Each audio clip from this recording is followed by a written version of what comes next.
Thank you. Good evening, everyone. My name is Mitch Cohen. Welcome to the Northborough Select Board meeting of Monday, December 16th, 2024. I'll call this meeting to order at 7:02 p.m.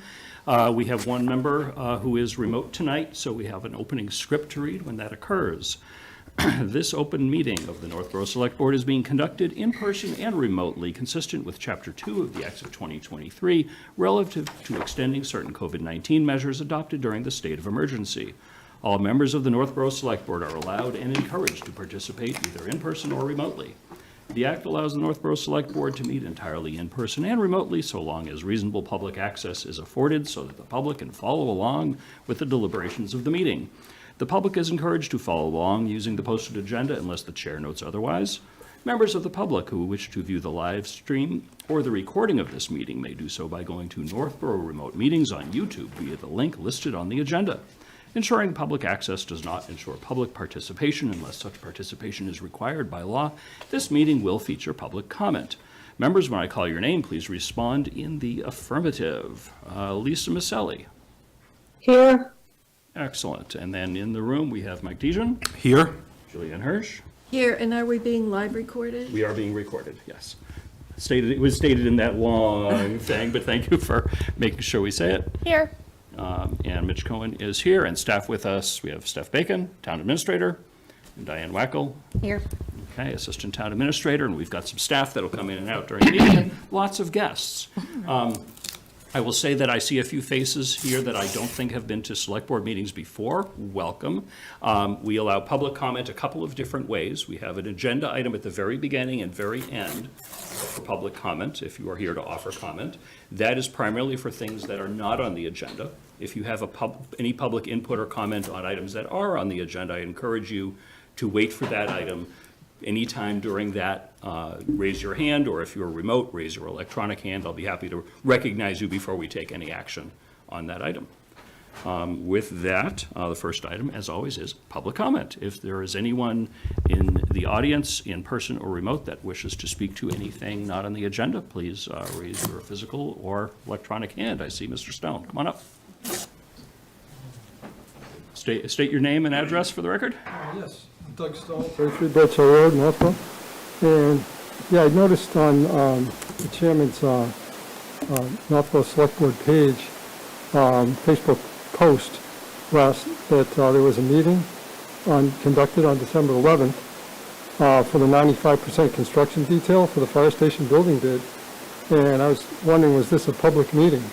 It was not a public meeting. There was not a quorum of the Fire Station Building Committee. It was a staff meeting that a couple of other people stopped into. Oh, I see.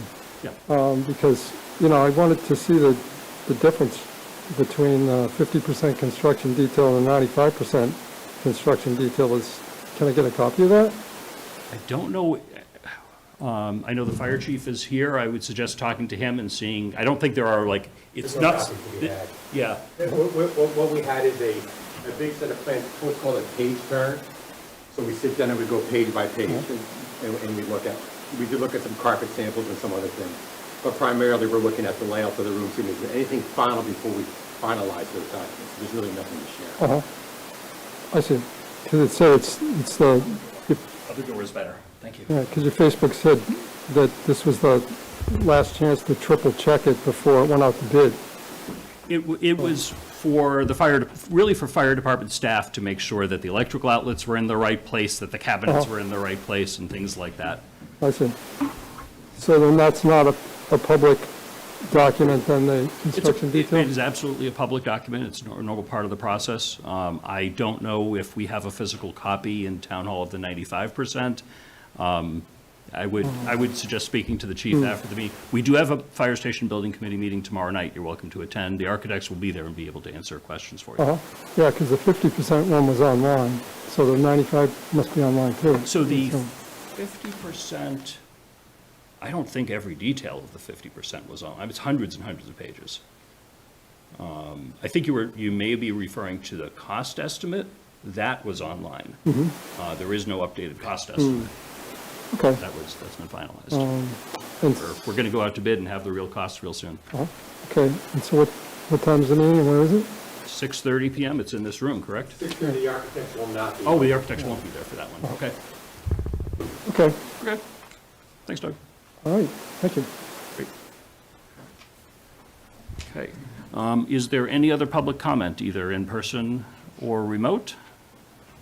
Seeing none, public comment is closed. Approval of meeting minutes. We've got two sets of meeting minutes. Is there a motion on November 18th, 2024? Mr. Chairman, I move the board vote to approve the meeting minutes from November 18th, 2024 as presented. Second. Motion's been made and seconded.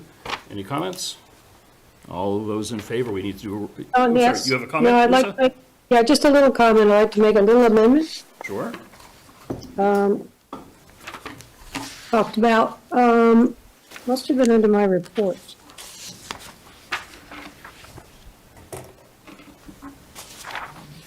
So many pages tonight, you'll have to forgive me. I'll try to keep everything together. If we can get to it quickly, that would be great. If not, we can amend later, as always.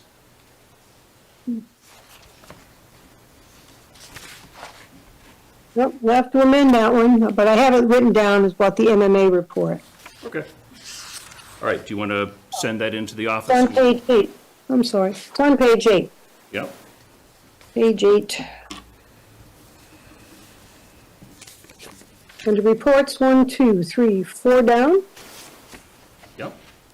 Then the Maselli provided a report on the MMA workshop. I just wanted to say what the workshop was. Sure. Municipal holiday decorating webinar from the MMA. And there was some legal information on there. It wasn't just how to decorate a tree. Yep. It talked about decorations and what decorations are accepted or not accepted, or some of the issues that you may have to set policies about as well.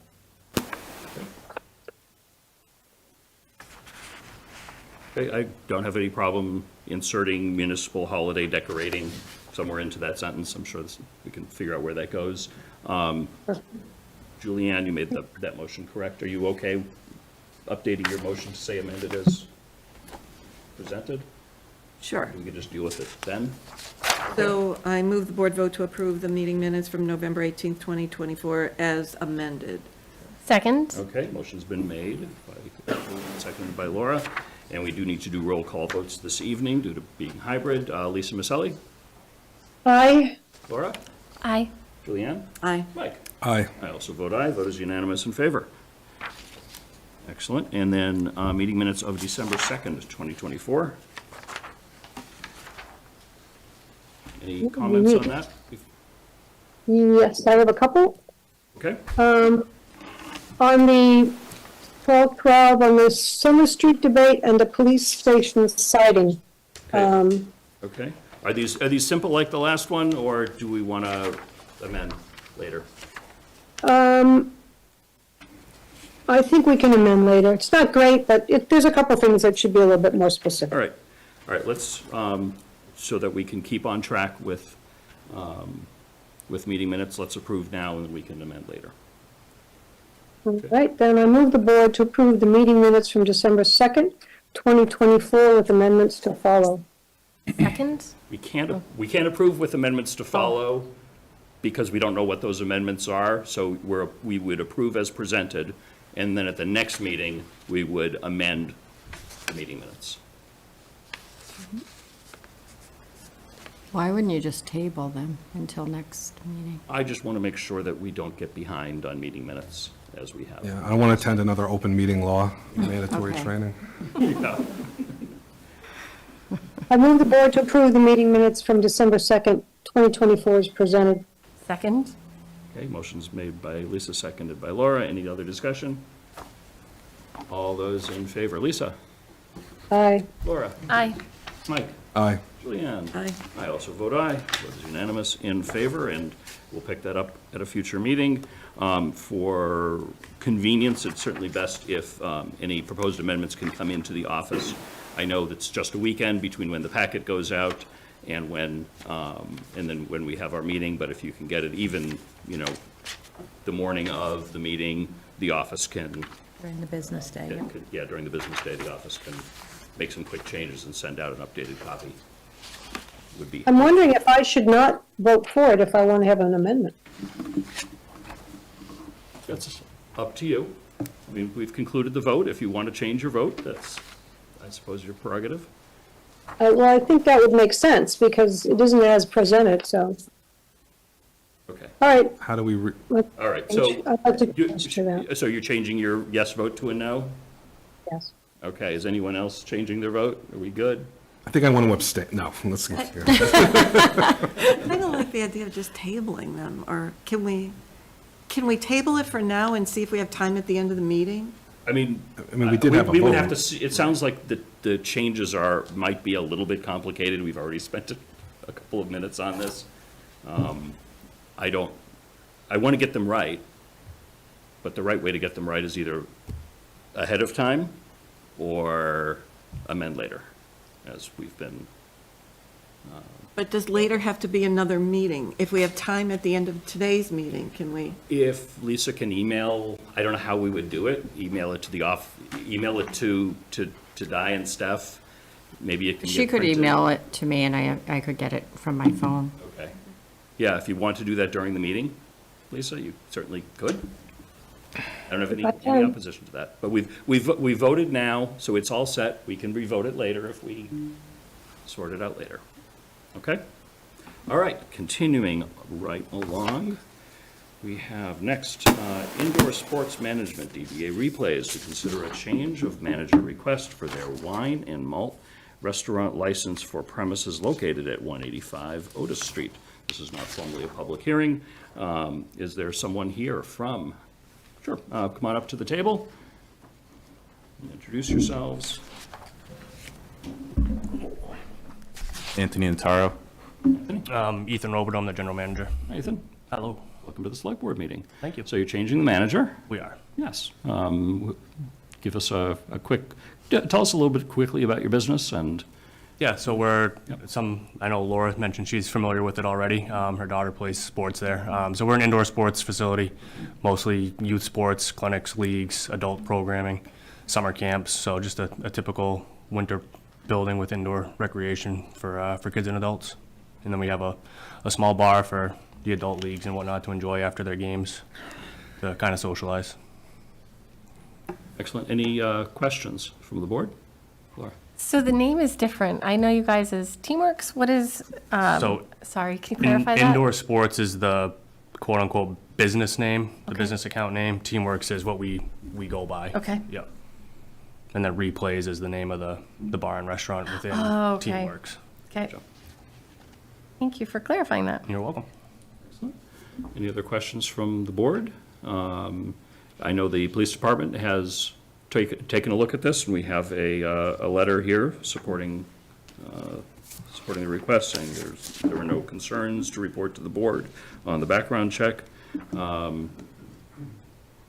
Unless anybody has anything else, I'll entertain a motion.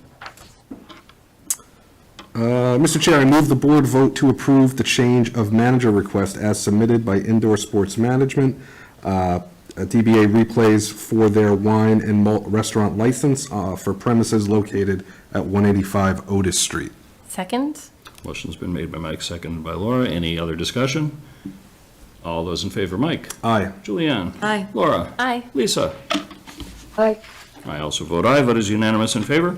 Thank you very much. Thank you. Good luck. Have a good one. Thank you. Thank you. Okay, next up, request to consider a common victualer's license application submitted by Sparks 18 USA DBA A2B Indian Vegetarian Restaurant for premises located at 10004 Shops Way. Is there anyone here from that? Come on up.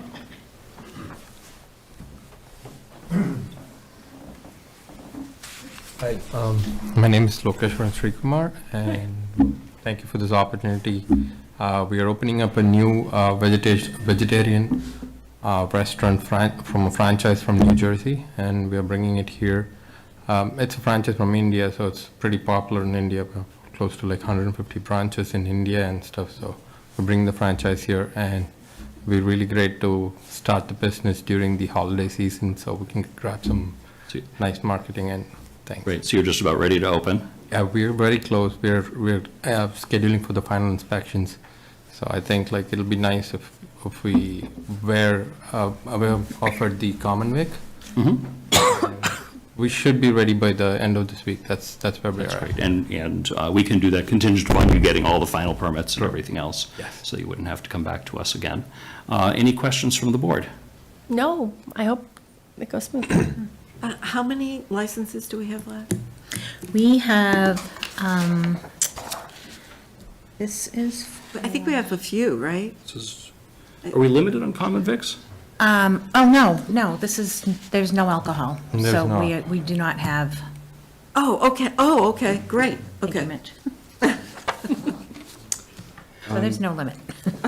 Just a question, where in Shops Way are you exactly located? Right opposite to the BJ's gas station, the margaritas, the freestyle. It was the old Applebee's. Oh, the old Applebee's, okay, that clarifies it. I've seen the sign up. Thank you. Occasionally, I'll eat at Margaritas, and I'll see that, and we have some potential fans in our family that I think will want to be there as soon as possible. Will be great. Will be honored. So we're very excited to see you open. Again, this is not a public hearing, but as always, if anyone had any questions, they are welcome to raise their hand, but seeing none, and seeing no other questions from the board, I'll entertain a motion. Thank you. Mr. Chair, I move the board vote to approve the common victular license request as submitted by Sparks 18 USA DBA A2B Indian Veg Restaurant for premises located at 10,004 Shops Way, contingent upon a satisfactory inspection from the fire, building, and health departments. Second. Motion made by Laura, second. I'll give it to Mike. Any other discussion? All those in favor? Laura? Aye. Mike? Aye. Julianne? Aye. Lisa? Aye. I also vote aye. Vote is unanimous in favor. Congratulations. Thank you. Good luck. We'll be looking online for your opening announcements and everything else. Pretty Hope to soon. See you there. Happy holidays, guys. Thank you. Thank you. Happy You too. holidays. Next up, continued discussion, Boundary Street Affordable Housing Review with Rick Leaf from the Northborough Affordable Housing Corporation and Lori Connors, Planning Director. Rick, I see you in person. Lori, I assume you want me to bring you in.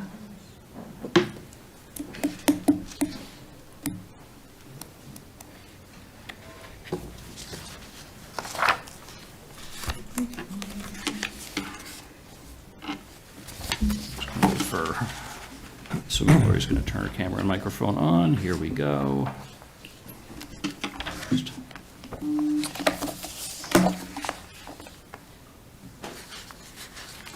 Hey, Lori, how are you?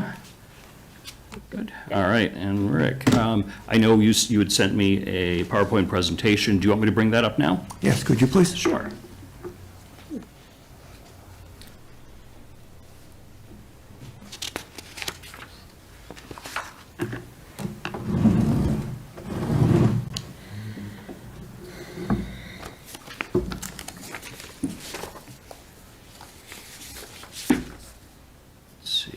Do this, does that work? It does, okay.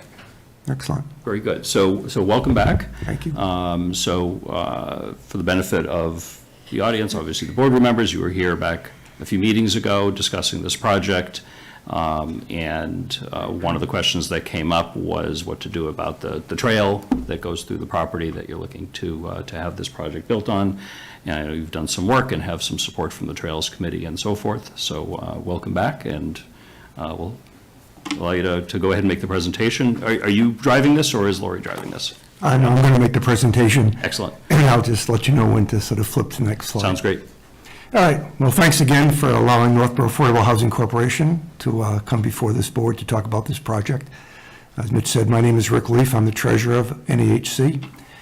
And just quickly review, as we said at the last meeting, Northborough Affordable Housing Corporation is a 501c3 private nonprofit that is staffed by a number of Northborough residents who volunteer their time in town to advocate for affordable housing and to help create small affordable housing projects across the town. And we're here tonight to talk about something we're proposing for property, town-owned land down on Boundary Street. You can go to the next slide. And this is what we talked about the last time, and we'd like to update you on some things that we've been doing since that time and kind of talk about how we see this project going forward and what we need from the select board to hopefully agree to tonight to continue to move it forward. Next slide. So I just want to review again kind of what's kind of driving this project and others that we've done. Basically, as part of our mission in town, we work with the planning department and stay apprised of where we are on our affordable housing production and where we stand in terms of the percentage of housing in Northborough that's deemed affordable by state guidelines. And currently, 10.28% of the housing in Northborough is deemed affordable through the state guidelines. That means on our subsidized housing inventory, the number of units there equals 10.28% of all of the housing units in the town. And that number has been steadily declining over time. At one point, we were over 11%. But as time has gone by, there's been projects of market rate housing that have gone on in the town of Northborough that continually drive that percentage down closer and closer to 10%. And we'll talk in a minute about the importance of maintaining 10% affordable housing. Besides just kind of smaller market rate housing projects of 1 or 2 units being done, there's currently a 66-unit project before the ZBA proposed to be constructed on King Street. There are no affordable housing components in that particular project, and if in fact that project was approved with 66 market rate units, it would take the affordable housing percentage down to 10.17%. So that concerns us, the combination of smaller ongoing market rate development and a fairly substantial larger market rate project that's before the ZBA right now. So we feel that we need to continue to move forward with some effort to develop affordable housing in town, both to make that housing available to people who need it, but also to keep the town at 10%. And as you probably realize, if the town drops below 10% affordable housing, we are subject to 40B development of housing. A 40B development is a project where a developer can come in, if we're below 10%, and propose a residential project of any size, place it basically anywhere in town, and as long as 25% of the units in that particular project are affordable, except for some conditions the zoning board can put on that project, the town does not have the ability to deny it.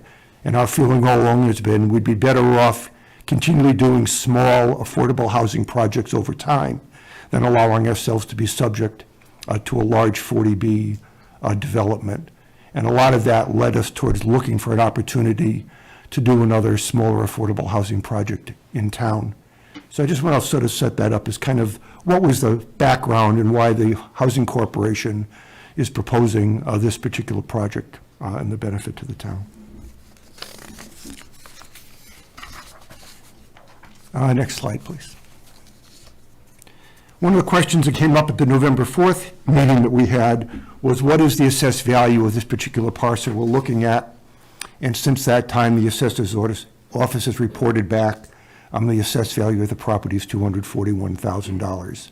As you know, we're requesting that this property be donated for affordable housing development because we feel to get a developer in here who could do basically 100% affordable housing project, the acquisition cost of the land needs to be minimized as much as possible. A donation of the property would make it easier for a developer to come in and do 100% affordable. Obviously, developers who do a mix of projects that are market rate and affordable subsidize the affordable units off the market rate units. So you tend to get a large number of market rate units and a small number of affordable units, which doesn't help too much towards maintaining the 10% goal. If you can do 100% affordable, you're usually dealing with a nonprofit developer, and so acquisition cost of the property is a big factor in terms of being able to do 100% affordable. Next slide, please. Because the value of the property exceeds $35,000, the town cannot dispose of it without going through a request for proposal process. In this particular case, that would be required for this property, whether it would be sold or whether it would be donated, an RFP has got to be issued.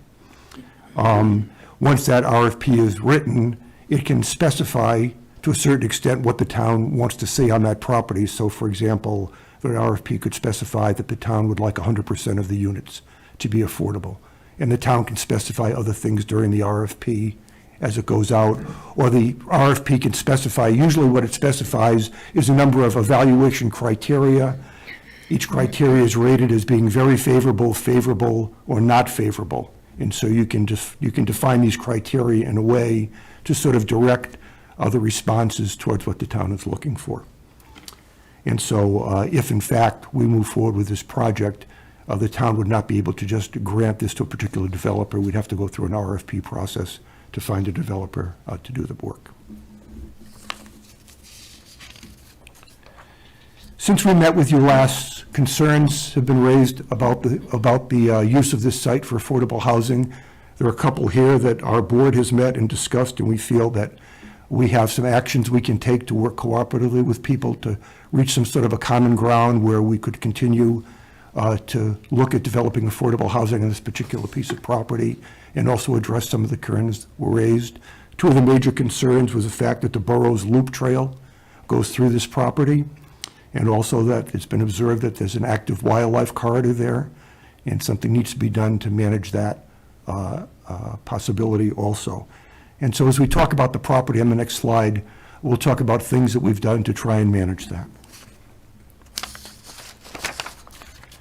So before you see a map. It shows the parcel we're talking about, just to sort of orient things here. Above the parcel is Boundary Street. That's to the north of the parcel.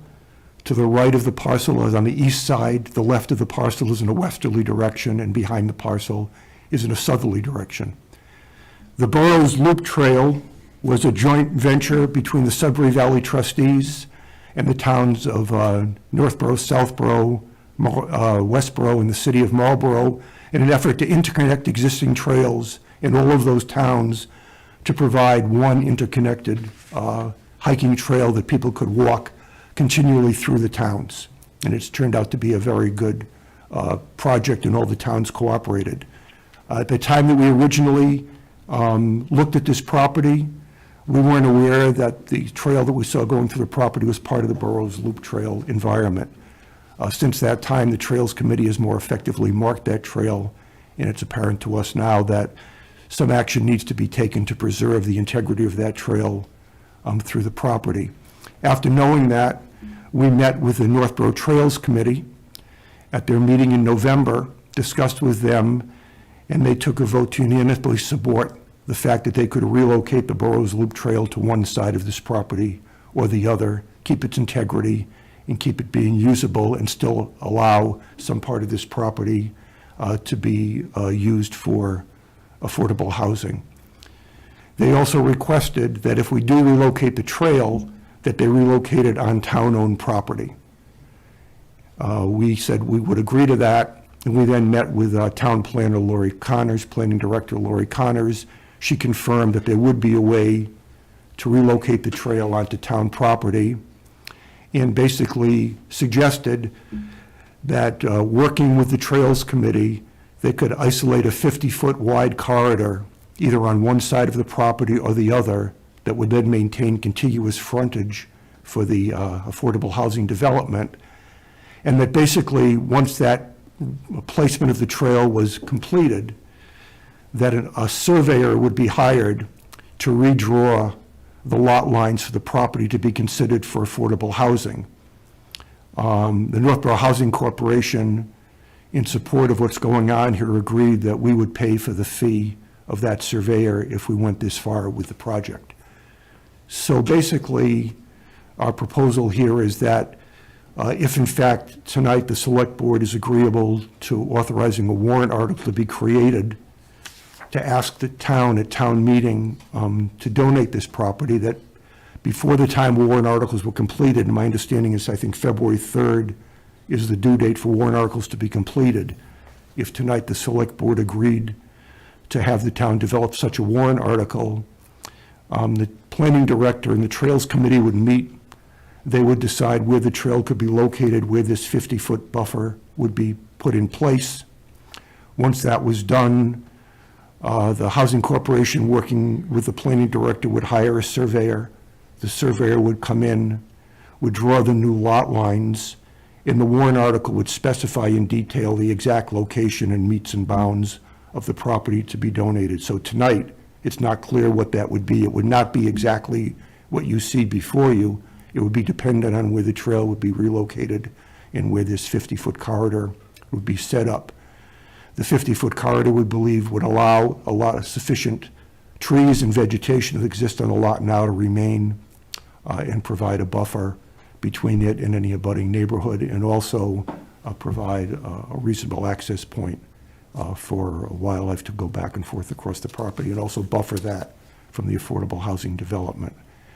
So basically, we feel in doing those things, we're trying to step up to some of the concerns that have been raised and still basically allow some part of this property to be available for the creation of what we believe to be, still needed affordable housing in town, to sort of work to offset the market rate housing that's being developed in town at this point. So we can go to the next slide. Just to go through the next steps of how this would work, if the select board tonight would authorize the creation of a warrant article for 2025 annual town meeting asking for approval of donation of the parcel, the planning director and then the trails committee would determine the new location for the trail and the corridor. A surveyor would be retained to determine the new lot lines for the parcel, and as we said, the fee of that surveyor would be paid by the Affordable Housing Corporation. And then a warrant article would be created specifying the exact details of the parcel and what the town was being asked to approve, and that would then come back before the select board for approval and review with all of the other warrant articles that you would review prior to town meeting. Next slide, please. If at that point the select board continued to agree to place this article on the warrant would go before the town for discussion and review.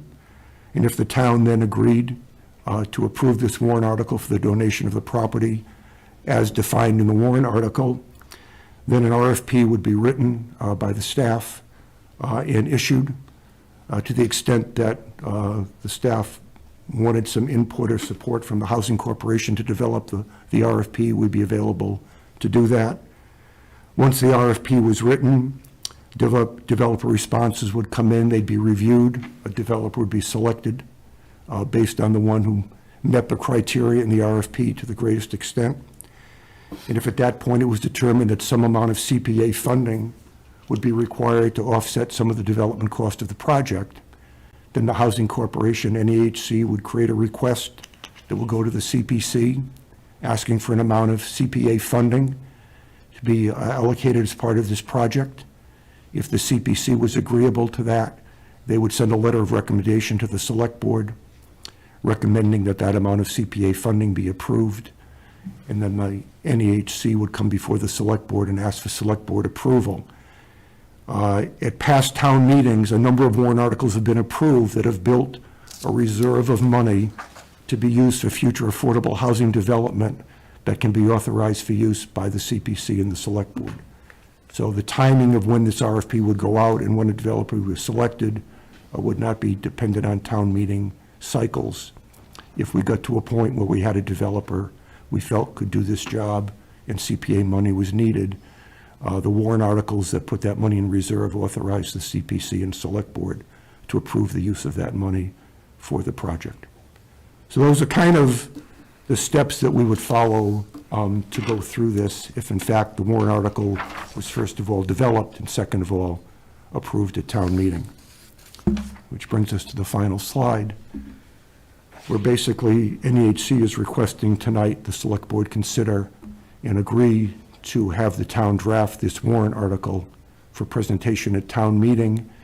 Given the fact that warrant articles are due for the 3rd of February, and given the fact that the trail relocation has to be determined along with the 50-foot buffer, then a surveyor needs to be hired and new lot lines need to be drawn. All of that needs to be done before the warrant article would be written. It would be beneficial if a decision could be made tonight to at least go ahead and get going on the warrant article. Once again, that doesn't agree to actually do this project. It just agrees to create the warrant article. Then the select board gets a chance to review the warrant article in February. If the select board is then pleased with the warrant article, it then has to go before the town for approval. If the town's agreeable to it, then the RFP gets written and we go forward. So that's kind of where we are. Like I said, with the amount of market rate housing continuing being built in town and our percentage continuing to decrease closer and closer to 10%, our feeling is the town should take a proactive response to creating some small amounts of affordable housing over time to manage this situation, as opposed to waiting until the town falls below 10% and may face an undesirable Chapter 40B project. And with that, I'm open to any questions for me, and Lori is here. There are technical questions for the planning department. She can answer those. I just wanted to note that I do see a hand up from the electronic audience, which we'll get to after the board asks you some questions. First question or suggestion is, I know there are some people at this meeting and paying attention to this meeting that may not have seen the prior meeting where you went over the project itself. Could you give a very quick summary of how many buildings and about how many bedrooms and so forth in this project, so people understand what the scope of this is? Yeah, I can talk in general terms, because once we determine that an RFP needs to be issued, it's now going to be dependent on what the developers propose. But we did do some initial conceptual design work, and the about 2 acres we're talking about, given the fact that Marlborough has agreed to allow a connection for water and sewer, will support probably 3 duplexes with 2 units in each duplex, and those duplexes will either have 2-bedroom or 4-bedroom units. But that was sort of just a conceptual design. The actual project itself will be dependent on the responses we get to the RFP. I don't anticipate that we're going to see, a 5-story, 50-unit project being proposed here, because the site won't just support it.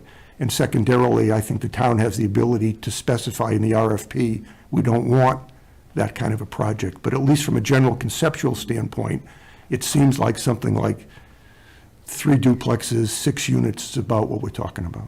Great. Thanks, Rick. Questions from the board? Laura?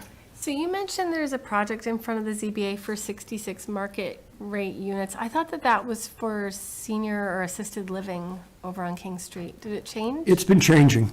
And Lori can speak to that in more detail than I can. It has changed. It used to be 88 units, it's down to 66, and I think they may have changed the use also, but I'll let Lori speak to that. Yes, so back in 2018, the project was originally approved for 66 units. 2021, the property owner revised, went before the ZBA for an amended decision, which would increase the number of units to 88. Now, and this was an assisted living establishment, so now he has submitted another amendment. He's interested in changing the definition of the use. So right now, our definition says that it has to be approved, licensed through the state. But what he's interested in doing is more of like a senior living establishment. So there wouldn't be a memory care component as part of this this new development. So the folks who live there would be more independent than what was envisioned before. So they would still provide third-party services. So there would still be an adult daycare. There would be a component of the project. But now he's interested in decreasing the units back from 88 to 66. The main driver for changing the number of units is sewer versus septic system. So originally he got approval for septic. Then he was interested in going forward with the sewer, which would have allowed him to do more units. But after doing some additional exploratory testing and design, they realized that the sewer is quite low in the roadway, and so he believes it to be not financially prudent to go forward with the sewer system. So that is the driver for going back to 66 units. And will those units, thank you for that, will those units have a minimum age for the occupants, or? They would. So at the last public hearing, he had stated that the target age would be 55 and over. All set, Laura? Yeah, for right now. Okay, any other questions or comments from board members? Julianne, then I have. Okay, sure, Julianne.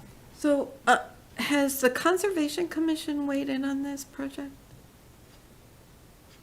I mean, given the wildlife and, They have not? I think that would come to them later in the process, right? I think that obviously this is going to have to be permitted. So if it gets to the point where a developer is selected and the plan provided, the developer's going to have to go most likely before the zoning board to be permitted. At that time, those kind of questions will come up as to what the conservation requirements are that would have to be conformed to on that particular lot. Also, so I've been discussing this with our conservation agent, Vinnie Vignali. So he is staff to the Trails Committee, also to the Open Space Committee and the Conservation Commission. So he's definitely aware. We have talked about the trail. I had made the suggestion, so typically the size of frontage that is required for trail easement is 20 feet. I did see the comment letter from the abutters on Windsor Lane. And of course, they attended the CPC meeting.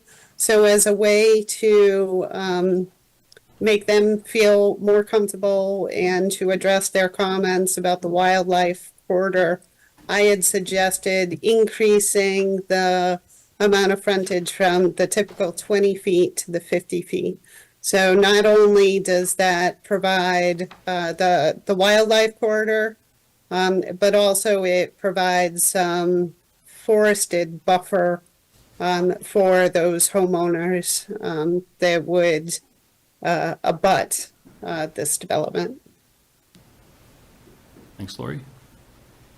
Julianne, all set for now? well, I have one more question, and it goes back to a question you asked last time. It was, so when you quote the decrease in our affordable housing, you mentioned 11 point something, and it's gone down to 10.28, and you asked the question how many years it. Oh, right, yes. How, over what it time changed? frame Yeah, was that given? and that was It was quite a number lengthy. of years. Yeah. I don't remember the So that exact, but it figure- was 10 or 12 years, maybe. Oh, I'm sorry, I didn't mean to Go interrupt. ahead, Lori. Sorry. So that figure, the 10.28, does not take into account the units that have been constructed since 2020. So they update, well, they update the affordable units on an annual basis, but they don't update the total supply of affordable housing until the census prepares an update. So there's a lag there. So there have been a number of units that have been built over the last 4 years that are not counted. And so they're not reflected in that 10.28%. So 88 units is what was permitted, and it currently stands for that assisted living development. So if their modification were to fail, then they go back to the 88 units. So instead of it being 10.17, it's going to be lower than that if that amendment fails. And then it's going to be even lower when you take into account the units that haven't been counted. So when the census figure adjusts, so I believe that, I'm not exactly sure if it's every 5 years or every 10 years, because I know they've changed how they do the census. I can get back to you on that, but I do expect there to be quite a jump the next time the census updates the total housing unit figure. And as long as we're talking about percentages, I think, for people to have the complete picture, Northborough is in a minority of towns that has the required number of affordable housing. The majority of towns, I believe, in Massachusetts are not at 10%, correct? That's correct. It's a good position that we're in. Right. Yeah. Right. I think our position is, we're trying over time to keep us there. And we appreciate that.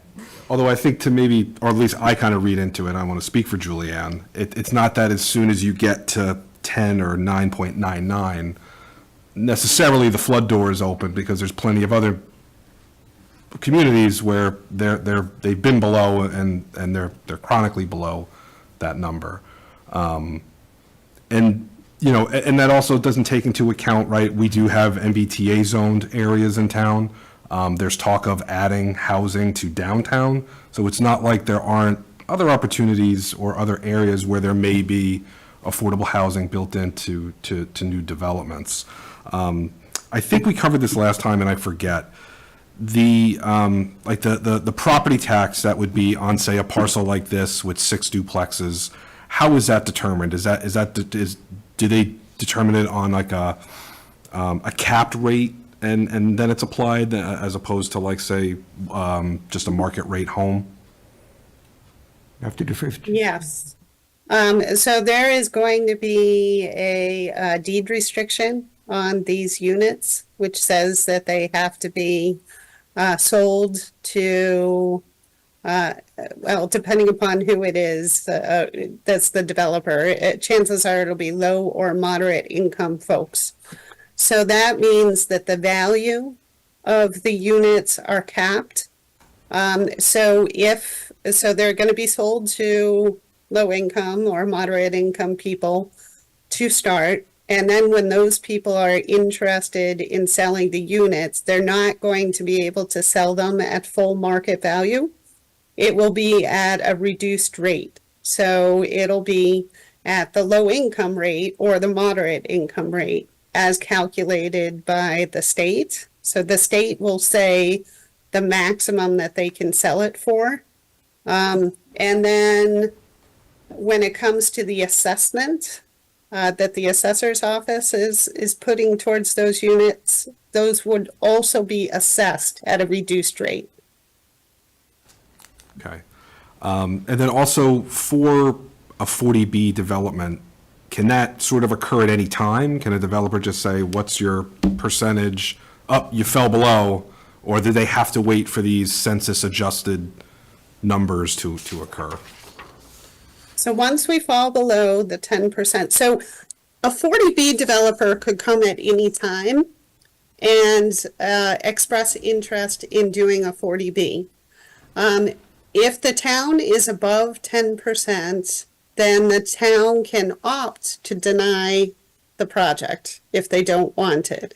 If it's below 10%, then it's really super difficult to deny a development.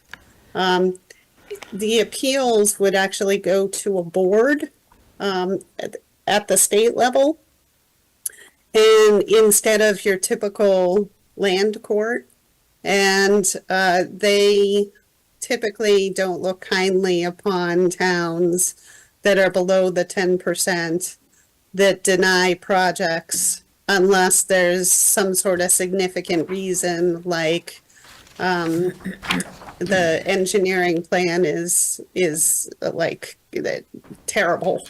It doesn't meet professional standards for design. So that could be a reason why the town denies it, and chances are the board would support that. But if it's just because, well, there are a lot of abutters who don't want the project, so we're going to deny it because, of the impacts on wildlife or whatever, then it's really difficult for a town to win in a circumstance like that.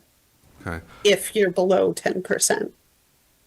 I also know there's a project to do some additional units, I think, that are specific for veterans also in town.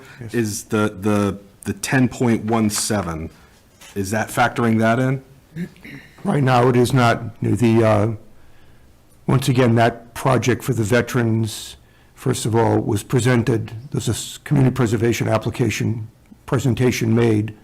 The CPC is going to have to decide to bring that warrant article to town meeting, and then that is going to have to be approved at town meeting. Given the fact those two things happen, then those units could be constructed, and that will have a positive impact on the number. But at this point, none of that's been agreed to. Sure, sure. And that estimate, was that 8 units, or was that? do you 8 remember? units. 8 units, okay.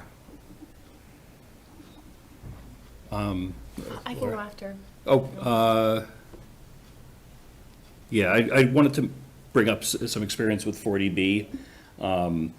Northborough is an extremely attractive town to any developer because of the cost that people can sell the housing for, the demand for housing, and the lack of large contiguous parcels that are residentially zoned.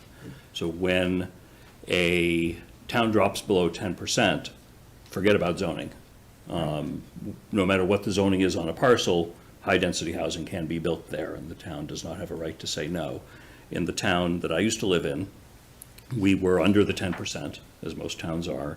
We had a beautiful industrial parcel. It was flat, large, rectangular, and so forth, and we were looking for some tax revenue. Instead, a developer found it, and there are now, I think, 68 or 70 townhouses on the property. Very high density, and there wasn't anything we could do. I mean, they will, if we drop below 10%, someone's going to come in and find a parcel. They're going to find, 429 Whitney, or they're going to find the gravel pit below Northborough Crossing, or they're going to find Juniper Hills Golf Course and give that family a financial offer they couldn't refuse, and we're going to look at something we will not like. That scares the dickens out of me. It really does.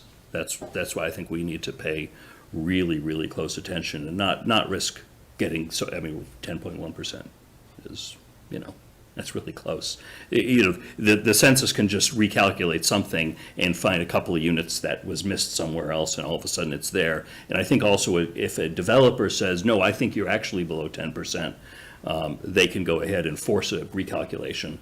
And the state wants affordable housing, so they would very quickly approve a 40B if it came here. And like I said, it's not a project that would be seen as kindly in Northborough. So that's one of the reasons I think we need to seriously consider projects like that to stay, just to keep up. Lisa, and then Amy, you'll come after that. Okay, I have a couple of questions to go back. I'm assuming that the 8 units that you're talking about for the veterans is at the village? Yeah, right. All right, and on the acreage valued at 241,000, what's the actual land that's on with that? I think the parcel we showed them was 2.07 acres. It's most likely going to be somewhat less than that. If we put in the 50-foot frontage trail, open area, redraw the lot, it may be a little bit less than the 2.07 that's on the map right now. But we'll have to redraw the lot lines. Okay. And what has happened with the Habitat for Humanity? That's what you first came in with. Yeah, so we weren't aware that a donation of the property required an RFP. And as we talked about at the last meeting, the NEHC has had a couple of successful project partnerships with Habitat. So they joined us in looking at this property before we started, and they went as far as to do an initial design for the property. When it became apparent that the town wasn't going to be able, because it's publicly owned land, the projects we've done in the past have been on privately owned land, where we were involved with either they acquired it or we acquired it and donated to them. We were able to just go forward with them. But now that an RFP process has to be done, they felt it would be appropriate for them to back away from this project and wait until the town agrees to do this. And if an RFP is issued, they'll respond. And they'll respond probably somewhat like the initial conceptual design they work with, but they were uncomfortable at this point in being involved if in fact the town doesn't have the ability to nominate them to be the developer. They're just going to have to compete with anyone else who would submit to the RFP. And do you have other people that you've worked with besides Habitat for Humanity that you think would then come in and apply? Wouldn't just be them? I don't know. So we've only worked with Habitat. We're familiar a little bit with the Metro West people that proposed the project over at the White Cliffs. They're another not-for-profit affordable housing developer. I'm not sure if they'd be interested in a project quite this small. Beyond that, I'm not sure who might else respond to the RFP, but I know that Habitat has indicated that they would be interested in responding to the RFP.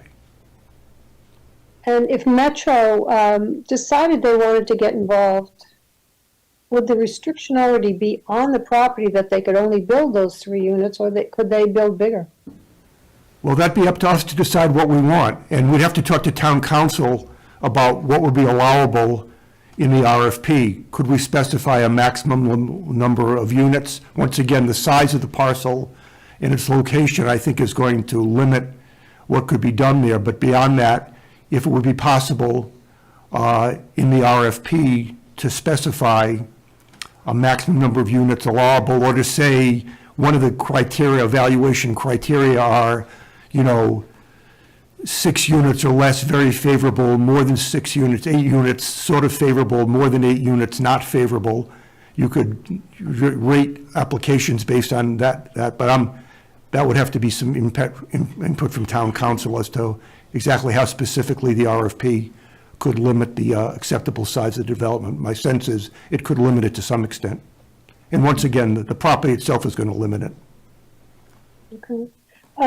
In looking at the slide that was up that showed that this trail actually went right in the middle of the property, it appears it goes up a hill and then down a hill? Is that the way it was laid out? Laura might know better because she walks many of those. Yeah, so basically, when you come out of the property from Boundary Street, it's pretty flat. And until you go to where that back line of that property that we defined as the project area, it stays pretty flat, and then it starts to slope up pretty steeply from there. One of the reasons we defined the back end of the property where we did was to stay away from that slope. But the Burroughs Loop Trail takes a very steep upward path along that trail, and eventually comes out onto the Yellow Trails a few hundred yards west of the church on Route 20, and then it follows one of the Yellow Trails. You make a left turn, come out on Route 20, and eventually go across Route 20 behind the high school to follow the trail. So the Burroughs Trail does take a fairly steep upslope when you get onto the other part of the town-owned property that's not being considered for this project. Okay, so probably toward the back lot line of that piece. Yeah, if you look at the topography, it goes up pretty steeply back there. Yeah, and if you walk it, it's pretty steep up and down. Okay. And I was surprised when I read the letter. I mean, when I first thought about it, I hadn't been out there. I didn't realize as much information that we received from the neighbors. It was quite an informative letter talking about the water and the reservoir and the problems that was happening with that. How close is that water to this property? Is it across the street? Is it down several? The water is visible from the property. I don't know the exact distance. It's a couple of hundred yards, maybe more than a couple hundred yards. It's less than, it's visible, but it's a ways away. And I think the treatment plant is kind of in between it and the water back there. The Marlboro treatment plant is across the street, not directly across the street from the property, a little bit further west on the property, but the body of water is back behind that. Okay, that's good to know. All right, and then in terms of all these, we have all these little steps, if, it gets a little concerning because we kind of learned our lesson a little bit about granting things in advance with a lot of promises and then not knowing as much information as we should before we move forward with that. You have to get a survey to come out to do the lot lines. You have to see whether or not you're going to go to the left of the property or the right of the property, because you're not going to go down the center. That's your meat of where you're going to build. So we don't really know if it's the right side or the left side, correct? Right, but the warrant, by the time you see the warrant article at your review in February, it'll be defined in the warrant article. You'll have a chance to see the final warrant article that'll go before the town. All of that will be decided before you review the warrant article in February. Is there a reason we couldn't see it before that, February 3rd? Where you would have all information If for we us? can, yeah, it's just a question how fast, if in fact tonight, this board agrees to go forward with the warrant article, Lori and I will work with Brian Belfer and the Trails Committee immediately to get somebody over there, or as many people on the Trails Committee want to be a part of this, to decide where to put the trail, figure out where this corridor is going to go, and then we'll hire a surveyor as fast as we can, and if we can get, kind of what this looks like prior to February 3rd, we can do that. I just don't know how fast that's going to move, but we'll move it. We know we've got to get it done for the 3rd of February. Okay. And just so you know, I do anticipate, because our regulations say that they'd have to survey the larger piece as well, not just a little piece. So the survey itself isn't going to be cheap. It's going to be thousands. So I think that NAHC wants some sort of level of assurance before they spend thousands that at least the article is going to make it onto the warrant. Okay. Well, in the letter, it says combination of wildlife conservation and public access makes the land uniquely valuable to both our environment and our residents. Is there, I know the Conservation Commission is going to be gone before, I guess. What do we have right now for wildlife conservation? Is there already conservation restrictions on this land? No.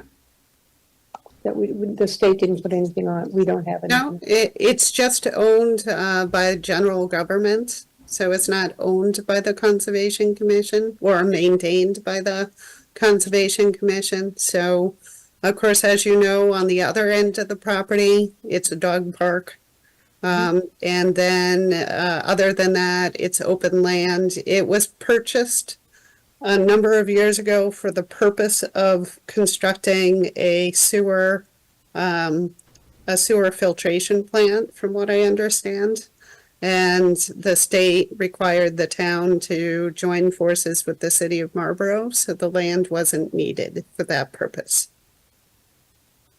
Okay, and I have 13 families here, I think, that have written a letter, which is quite a lot of people that are talking about this. There are obviously quite a group that's down there now, because you've got, two families right now down there that are already built?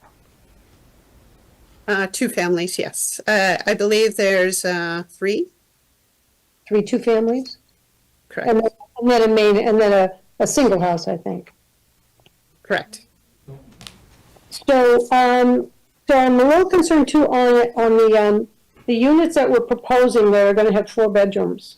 I'd like to keep them back down to 3 bedrooms. I don't know that 4 bedrooms is kind of the standard. Are we starting a new program with 4 bedrooms per unit, or is this something that's done normally for the Habitat? Well, I'm going to say the Habitat homes. I'm sorry, the affordable housing units. Yeah, I think So from what I recall from the meetings with Habitat, there is a significant demand for 4-bedroom units. And that's why they were proposing a couple of the units would be 4-bedroom.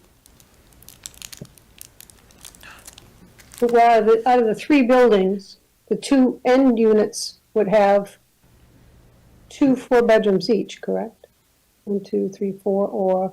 Well, that was the original design, conceptual design from Habitat, but at this point, once again, it's going to be a question of what we get back from responses to the RFP and what the RFP specifies in terms of what's advantageous, what's sort of advantageous, what's not advantageous. So I think in the RFP, it could be defined what the town determines to be advantageous, and we can work through that between now and the time the RFP was issued, if the warrant is created, article's created, and if the article's approved at town meeting, there would be time to decide on the warrant exactly what the town would like to put on that property.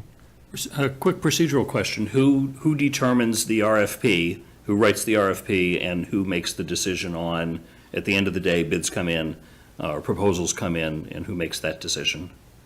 I'll look either to Lori or to Stephanie. So It'd be so the I town. take it the town is going out for the RFP, correct? So we can put in the scope whatever it is that we would like to see. So then we have the sealed bids come into our office, usually the TA's office, and we'll have a bid opening date, and we choose the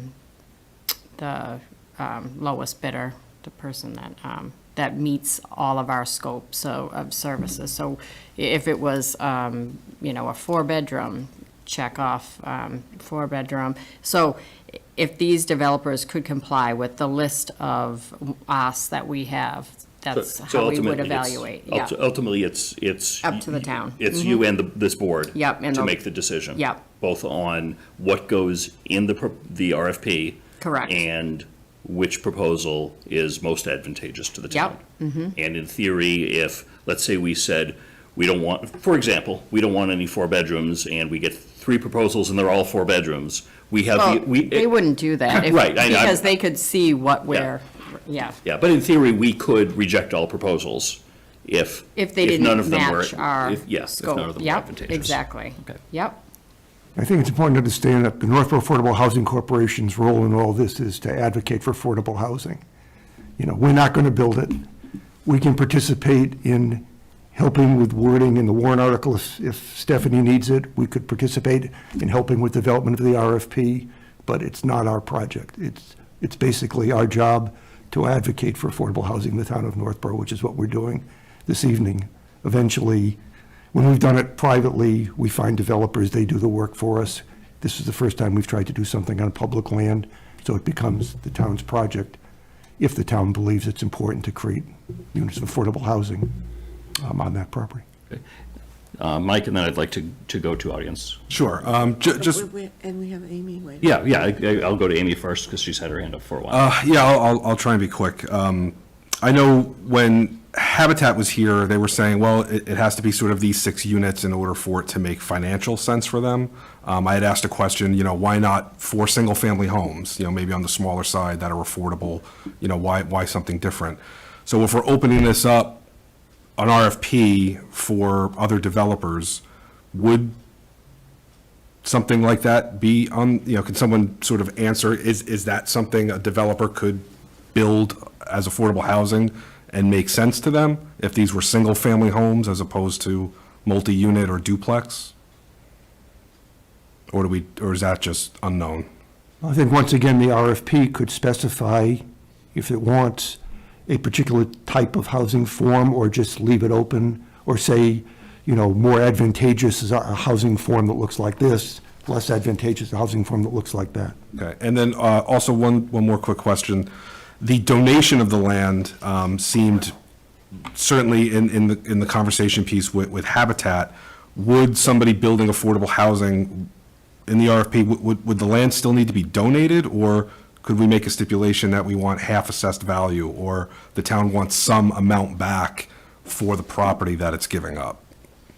That could be specified. The thing to keep in mind is that if, in fact, we're going to require 100% of the units to be affordable, the ability for the developer to subsidize the cost of the project on market rate units doesn't exist. So anything that can be done to drive the development cost of the project down would help. And it's going to be an expensive project to do with no land acquisition cost. So my sense would be donation of the property would be a way to make this thing happen if we want to make it happen. I imagine in theory, we could sell it for less than market rate, but say, all right, you're allowed to build, 4 out of the 6 at market rate, and sell them for, at $600,000, and then the other 2, or 3 and 3, whatever it happens to be. Well, you could do that, but Yeah. that doesn't That's help you not- with, it doesn't help you with the Correct. 10.28%. Right, yeah, I I'm mean, not we're suggesting it proposing, if you're going to make it, if you want to guard against future, Yeah. 100% affordable is kind of what would make sense. If what we're trying to do here is manage against the 10.28% or the lower number we're heading towards. Lori, did you have something? And then I want to start with audience input. Yeah, I just wanted to echo what Rick had just said. He took the words out of my mouth. The whole point is we're trying to offset market rate housing with affordable units. So if you're building more market rate housing, then you're not solving the problem at all. Lisa? I remember with Metro that the developer gets a tax credit of pretty significant amount. So that the land, even at 241, would be a reasonable amount of money to build some more than those units, if in fact another developer's coming in. All right. So in that specific project, they would be going after historic tax credits, and then they'd also be going after affordable tax credits. So the combination, as well as grants, and they have some additional financing. So that was a very large project. If I remember correctly, it was 52 units, somewhere around there. So that's how they were going to be able to make that happen. And still, they wanted $800,000 in CPA money to help offset the costs of restoring the historic home. Not to mention the property for free. Yes. Yeah. Okay. All right. I'll ask Amy Paretsky. Thank you very much for being patient, Amy. And if there are any other members of the audience, either electronic or in person, that is interested, when Amy is done, raise your hand, and you can go up to the podium or just raise your electronic hand anytime. Amy, if you could identify yourself, let us know what's on your mind, please. Hi, can you hear me? We do. Okay. This is Amy Paretsky, 47 Indian Meadow Drive. And thanks. I just listened to the whole presentation. Some of the comments I wanted to make was I agree with Lisa about the tax credit. That's the last thing I just heard. I went to a lot of workshops on affordable housing recently, and they were talking about all the tax credits for affordable housing. So there are a lot of tax credits out there. And while you guys were talking, I looked up, there is a development going in 134 Fisher Street in Westborough, and it's 210,000 square feet. And to Mike's point, they're planning on building 18 one-bedroom units, 650 square feet, one-bedroom small homes. So it's not just, it doesn't probably have to be just duplexes And this unit, though, the property is actually being bought by the developer to build these 18 small units. The land is not being donated. But my first question was, Rick brought up 10.28% is our SHI number right now.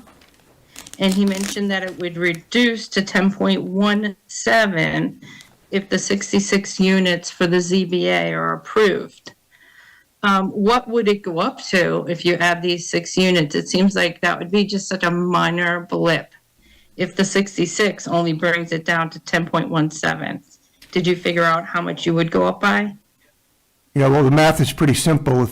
If 6 units, we talked about a conceptual design of 6 units going on this property and 66 units going on King Street, so that's 10%. So basically, we'd stay at 10.28%. If the 66 units went through with no affordable and these 6 units were approved for Boundary Street, those 6 would offset the 66. And in fact, we'd stay about where we are. Okay. But the 8 also, the veterans units, those are all going to be affordable. So 8 should offset the 88. If the developer doesn't get their 66 and they go to 88, then that 8 should offset. And again, we would still stay at the 10.28. It should, given the fact that the Housing Authority project on Village Drive is approved at town meeting, which is right now not assured. So basically, that's one project that's separate from this project. If they both went through, that would be great. But there's no guarantee that either one is going through. And I think in front of what we have in front of the select board tonight is a proposal to do one thing which could positively affect the affordable housing percentage, independent of what happens at Village Drive, which is not approved yet. Okay. I'm not a member of the board, but I think I would ask for the RFP before putting forth a warrant article. A warrant article can be put on pretty quick, and they're not due until February 3rd. And even at February 3rd, it can be a placeholder. If I was a The town board doesn't member- have the authority to dispose of the land. The select board doesn't have the authority to dispose of the land. Only the town has that. So the first thing has to happen is the town has got to agree to this before we can start asking for developers to submit proposals. Put in the board and work with an affordable housing, NAHC, and come up with the RFP that's going to go forward instead of giving a blanket warrant article for an RFP that they don't even know what's going to be asked for. I think, I think I'll translate what I think you're saying, Amy, which is develop the RFP, not put it out on the street, but develop the Right. RFP in advance of town meeting. Yep. Yeah, no, I think In that's, advance that of could putting happen. out a warrant. So as a board, you know what you're agreeing to. I think that might be helpful for town meeting to know this, not just the warrant article of the language, which is mostly the bounds of the property, but actually this is what we're going to be seeking. We would not know what the responses would be because we can't do that because we Right. wouldn't have town meeting authority until the town meeting approved it. Yeah, I guess to that extent, that would be possible. Yeah. Yep. But I would just argue, Sorry, Lori, go ahead if you're answering What I Amy's was question, saying. then I want to see if Amy is done. Yeah. I also wanted to say that I would hope that the ZBA goes forward with the application for the 66 units. They would ask for 15% affordable housing. That's what our MBTA bylaw did. There was a feasibility study done saying that in Northborough, if a builder could do a multi-unit apartment complex like that, which it sounds like this is more of a multi-unit apartment complex, that they could ask for up to 15% affordable housing, which would help bring our numbers over the 10%. The planning board also is going to go forth at town meeting with a inclusionary bylaw that's going to help, hopefully, keep the numbers above 10% and hopefully even more than that. Those are some of the things we're bringing forward. I just see this as more of a concern now that I hear that Habitat for Humanity won't be selected. We're giving away town land. No, that's not correct. Habitat for Humanity, I anticipate, would be one of the bidders on this project. Right. Yeah. But They you have just, to pick the lowest bid. it's not lowest bid, it's most favorable project to the town. So it's a request for proposals. There's probably no money at all involved in this. It would be, as we would do when hiring, say, an architect, you develop in the RFP that you develop ahead of time, you say, these are the things we want, these are the things we don't. Then you get the proposals in and you rank the proposals based upon how many of the good boxes and how many of the bad boxes they have. And that's how you select the winner of an RFP. Yeah, it does have, That wouldn't, yeah, it is the most favorable on what we're stipulating, but lowest bid. So if we have that combination. If there's money involved with it, yeah. And the only money to be involved would be the request for use of community preservation funds. I mean, I guess they could request, a developer could request anything, but from the Housing Corporation standpoint, the only money we have held in reserve to offset any of the cost of this would be money that sits in the current CPA Affordable Housing Reserve. Other than that, unless the town decided that they wanted to front more money towards the project, the only thing we'd be evaluating was favorable or not favorable, would this particular developer request any CPA money or not, and how much? That'd be about the See, my only money we're concern- talking about. my concern as a resident is, at the first glance, we were giving land to Habitat for Humanity, and now I hear that we're giving land plus CPC funds to Habitat or a developer. Well, And when I do look Go ahead, at the Amy. project in Westboro, that developer is going forth and he's not even getting donated land, so How many of those units are affordable, Amy? I have the article. I just have to open it again. Not all of them. I'm surprised. It would be low. They would be very cheap because they're only 650 square feet. But out of the 18 one-bedroom units, they said 4 will be affordable, which is under 4. So 4 out of 18. And the rest of them, they're all 650 square feet. Yeah. So that gives the developer an opportunity to make a profit, which is for the project that Rick is proposing. There's no, the developer is guaranteed to lose money on this, which is something Habitat for Humanity and only a few other developers can do. And I would classify Habitat as a developer. Yes, that's exactly I don't what know they're- how the developer would be guaranteed to lose money. What AMI is going to be on these houses, on the duplexes? When they go for sale, is the developer setting the price or is the town setting the price? The state is setting the price.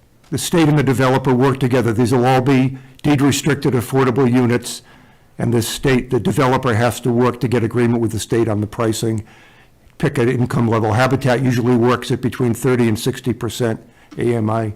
Other developers may work at a different percentage. It can be no more than 80%. Typically, these not-for-profit developers work somewhere below 80%. Let me just see. So AMI in Northborough is 160,000. Yeah, but that's not, AMI is calculated on a countywide basis, not a townwide basis.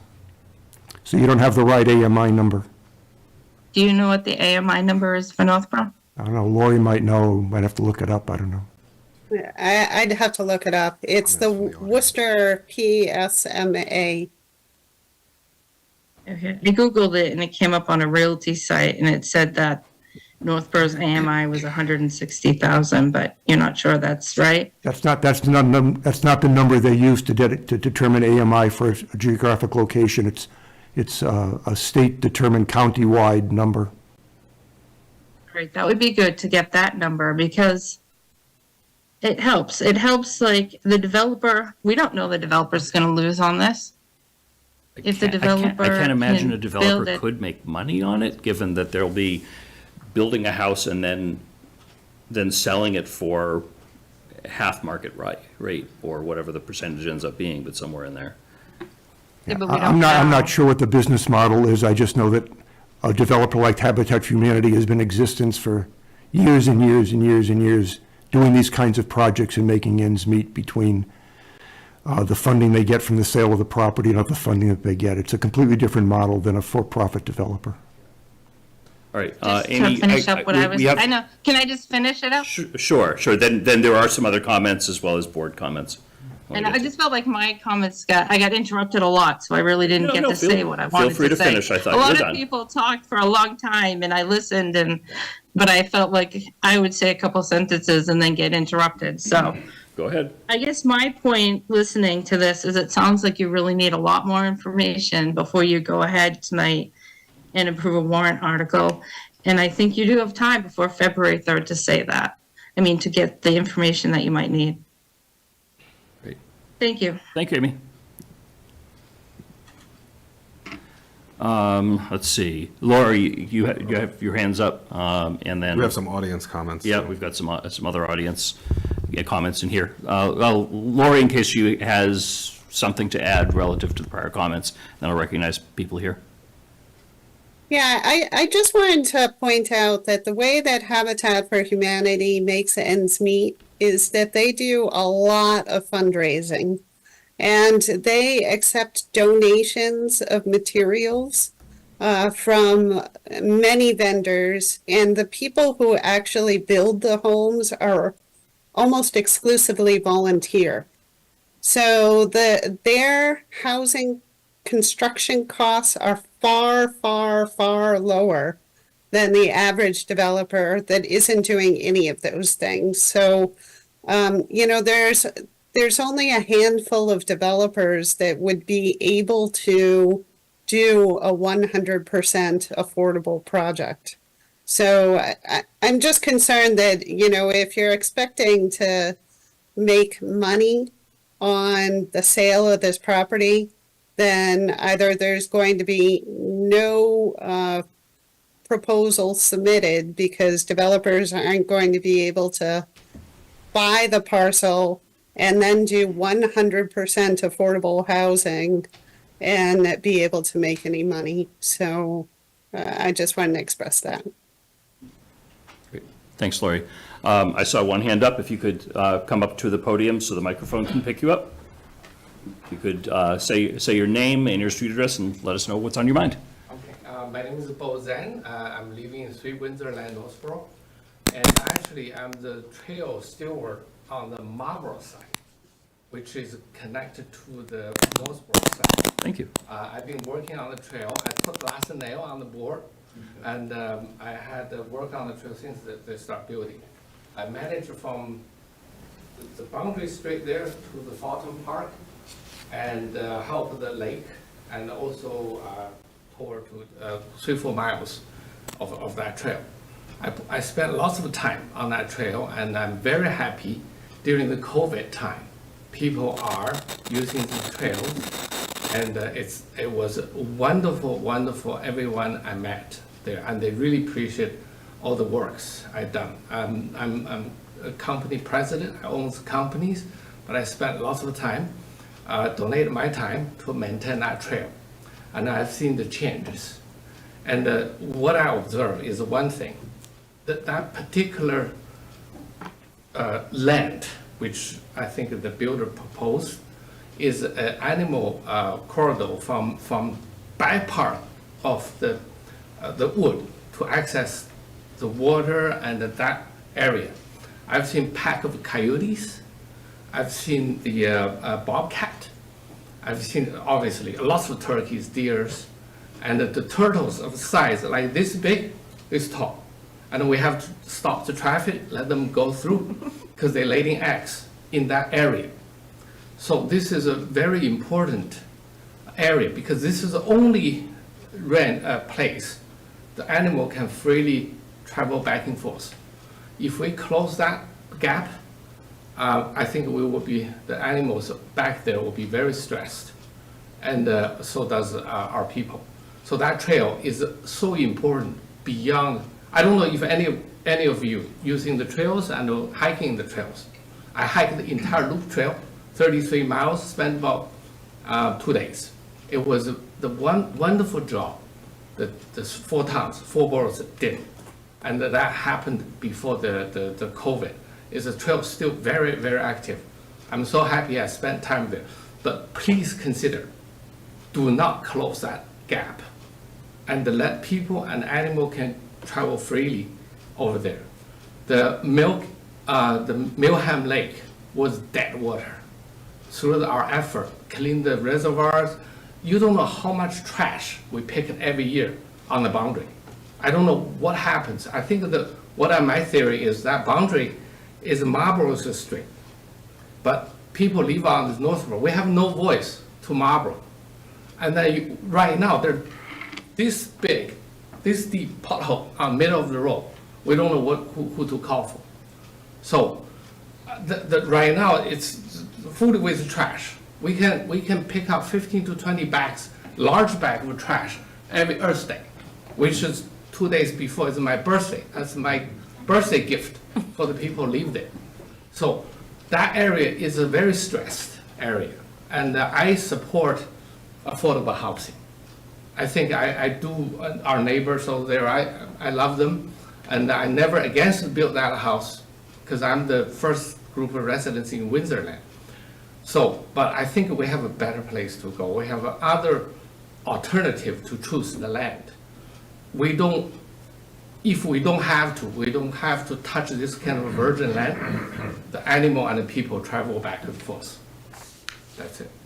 Thank you. Laura.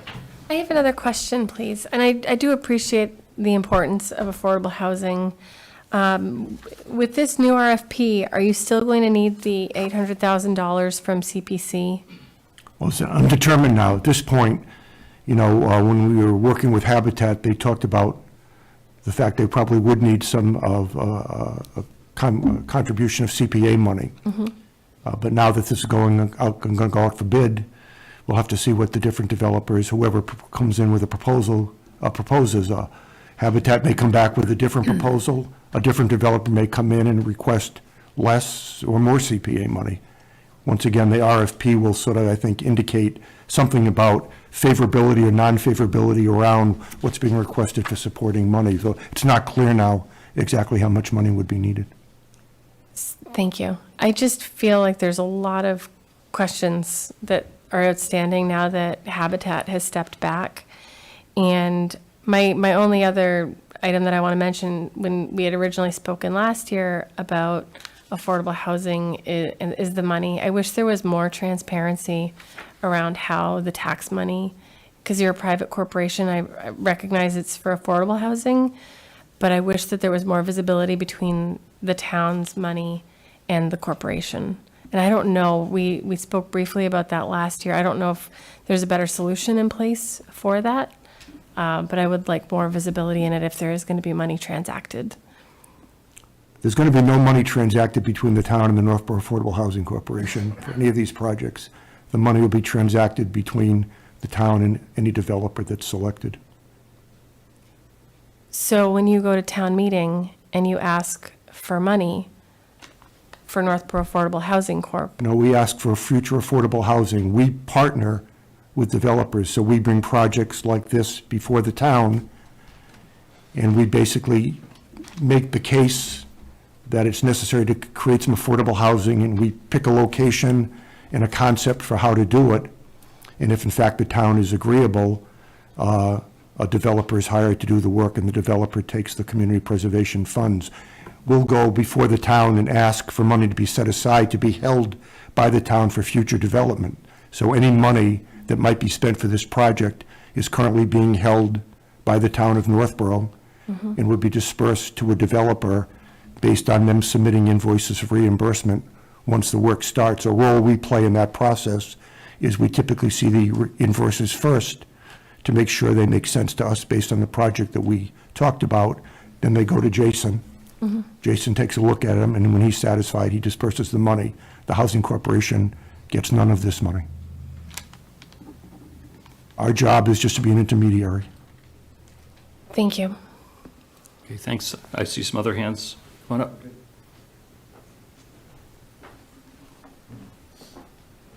Good evening, and thank you for the opportunity to say a few things about the property in question. So my name is Ken Roy, and I am a resident of Windsor Lane and have been for over 24 years. Part of the attraction of that area clearly has been the conservation and the wildlife. There are about 10 homes on the street of Windsor, and then on Boundary Street there are homes lining on most of those sides. As has been mentioned, and that key parcel of land is very close to the Milham Reservoir. That water, that is about 160 feet or so from the road on the Northborough side, right? And so, as Bo mentioned, Boundary Street is a very busy road. Traffic all the time. It's a cut through for 290, it's a cut through for Sullivan Pond Mall, and you can get in all different directions. And so just the traffic, there's also Milham Road that comes down alongside there. With 10 homes, if they're gonna put in 6 units, multifamily with, even 3 people, the number of cars and noise that would happen on that small parcel of property, trying to get out onto Boundary with that other intersection with Milham. Our concern is obviously traffic, noise. It would eliminate that corridor for wildlife to travel freely from the Marlborough areas that are protected to behind that Windsor Lane area. We have literally seen everything.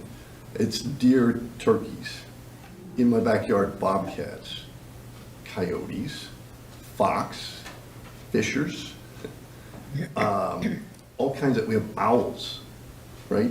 They sort of wake you up, right? A little bit once in a while, but, so we believe that that is a property that is critical. If that was developed in such a 2-acre parcel with the numbers that have been thrown around, it would absolutely deter any wildlife from traveling through. So we're concerned about, of course, noise. We're concerned about traffic. We're concerned about the wildlife. And I'm a runner, so I use the trail, right? And it's just a normal, it's a beautiful spot. So I would say also that, and you've seen it on the plot, but it is literally 160 feet from the water.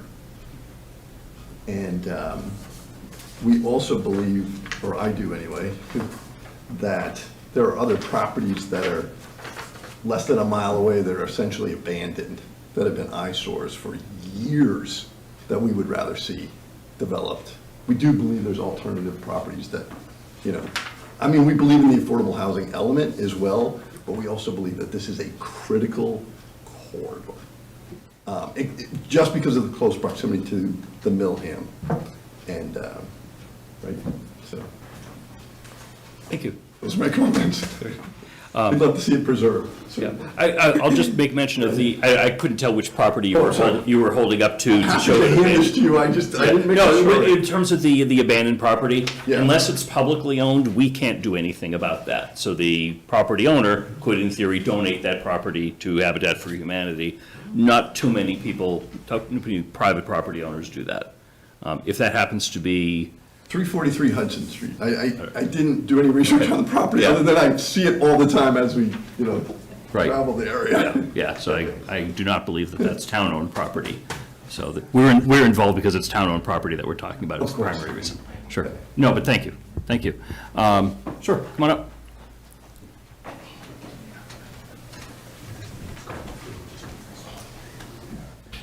So my name is Mallie Durrett. So I live on Boundary Street. So it's the property that is abutting the property that's in question. So, but with the traffic, it's already, you know, heavy traffic to Ken's point in Bow, and there's been tons of trash that we've had to pick up. And even on the trail, I walk that every morning with my dogs. Right now, as it is, with the dog parks going in, that's gonna add more traffic. And with, you know, with it being a 495 as well as a 290 cut through, more houses, it's just gonna add more. So it's just the, you know, concern of ours to keep it preserved and leave it as is. Thank you. I'm sorry, Jacob? May I? Absolutely. Jacob Jones, 106 Green Street. Not here actually to talk about this one, but I do have two quick comments. I applaud the Affordable Housing Group. I actually watched their meeting about this, and they're being very diligent, and I applaud all the work they're doing. I had two nerdly questions about this one.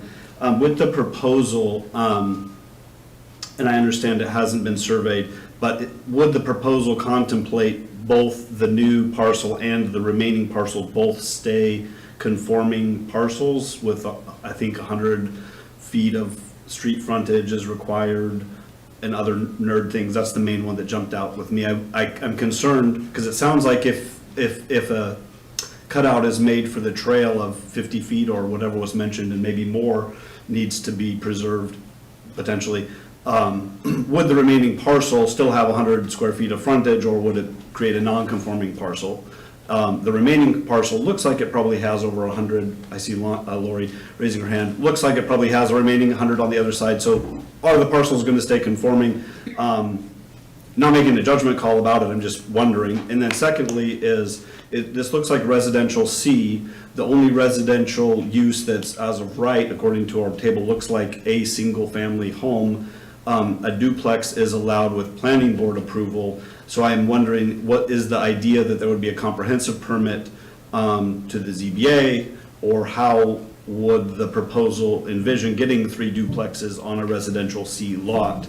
I'm asking without casting judgment on that. Finally, the 66 unit King Street was mentioned a few times. I encourage anyone, public service announcement, to go watch the ZBA's November 26th meeting about that. And it's been continued to the second week of January, so be on standby. And everyone feel free to show up to that meeting. That's all I'll say about that. Thank you. Thanks, Jacob, and I'm glad, Lori, you have your hand up. As am I. So the the property at that location has 282 feet of frontage, so the proposal is to retain 50 feet of frontage for the trail. So that would be part of the remaining land. So that would provide 232 feet of frontage for the development.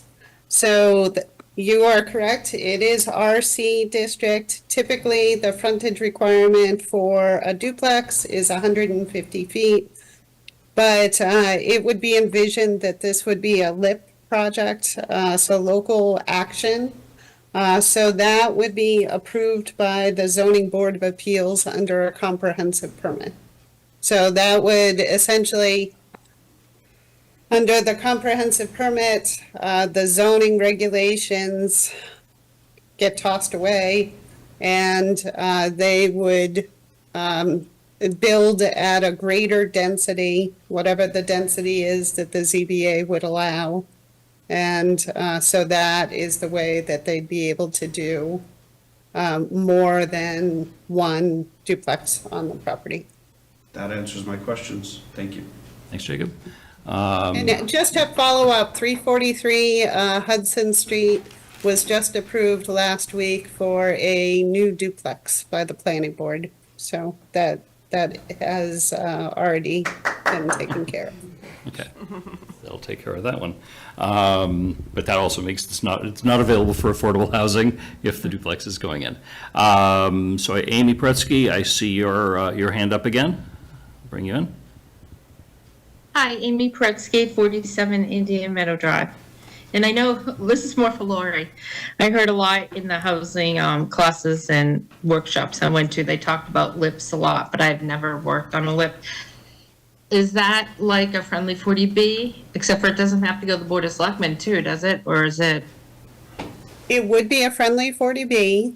So typically the process is that first the Board of Selectmen would say, yes, you know, we are supportive of this project. It would also go to the state. So the Executive Office of Housing and Livable Communities would approve it. And then the last step would be to go to the ZBA for the particulars of how it would be built. Okay, and like you guys said before, the state pretty much sets what you sell it for. The ZBA, though, can decide how many units? Yeah, so it would be a similar process to when application goes before the planning board. So they would submit a design, and then the planning board, the ZBA would provide feedback, and the design could change or not change as they see fit. Okay, so this warrant article, if approved by the select board, is in fact allowing also a friendly 40B. It's part of that process. Not really. I mean, the form of the warrant article that was suggested didn't say anything about that, but that would come later. So it's not the role of town meeting to permit the project. So that wouldn't be appropriate to put before town meeting. The permitting authority for a comprehensive permit is the ZBA. But by putting this warrant article through and then approving to donate the land starts the whole process. So it wouldn't be, you wouldn't be able to come back as a select board and say, no, I don't want to approve the friendly 40B because you already gave the money. I mean, you already gave the approval to donate the land. No, so the selectmen, so under the LIP process, the selectmen would be saying, yes, we approve the concept. So they would typically see the design at a more conceptual level than a fully designed, engineered version that the ZBA would approve. But they would say, so of course, depending upon what you folks decide, but I assume that the Board of Selectmen would approve the RFP. So the RFP would set the parameters, and then, of course, the town would select whoever is awarded the land. And then the selectmen would have another opportunity, once the concept is designed, to approve that design. So you will submit the letter to the state saying, yes, we're on board with this. We're okay with this going as a local action or a LIP. And then, like I said, the final design, that would be permitted by the ZBA. In my mind, if we're going to donate land, I would want to get as many units as possible, since we're getting close to the 10% instead of like 2 4-bedroom on each side duplex and 1 2-bedroom on each side. You could do, like, say you do 5 2-bedrooms. So now you have the same amount of bedrooms, but you have more units. You have 10 units. But according to the classes that I've been taking about housing, they really, with the Fair Housing Act, they're asking you not to put like a limit of 2 bedrooms, I think, on the housing nowadays, because they want families, they want 3 bedrooms. So it's funny, I think they would go for 3 bedrooms more than 4 bedrooms, because 4 bedrooms never even came up when we were talking affordable housing in the affordable housing classes and workshops I've been going to. So in my mind, I'm trying to say, if we were to donate this land, I'd want to get as many units as possible, because that's what is being said here, that we're trying to stay above the 10%. But I don't know if as a board or as a town, we can get as many units as possible, because the state's going to turn around and say, no, we want this, that, and the other thing.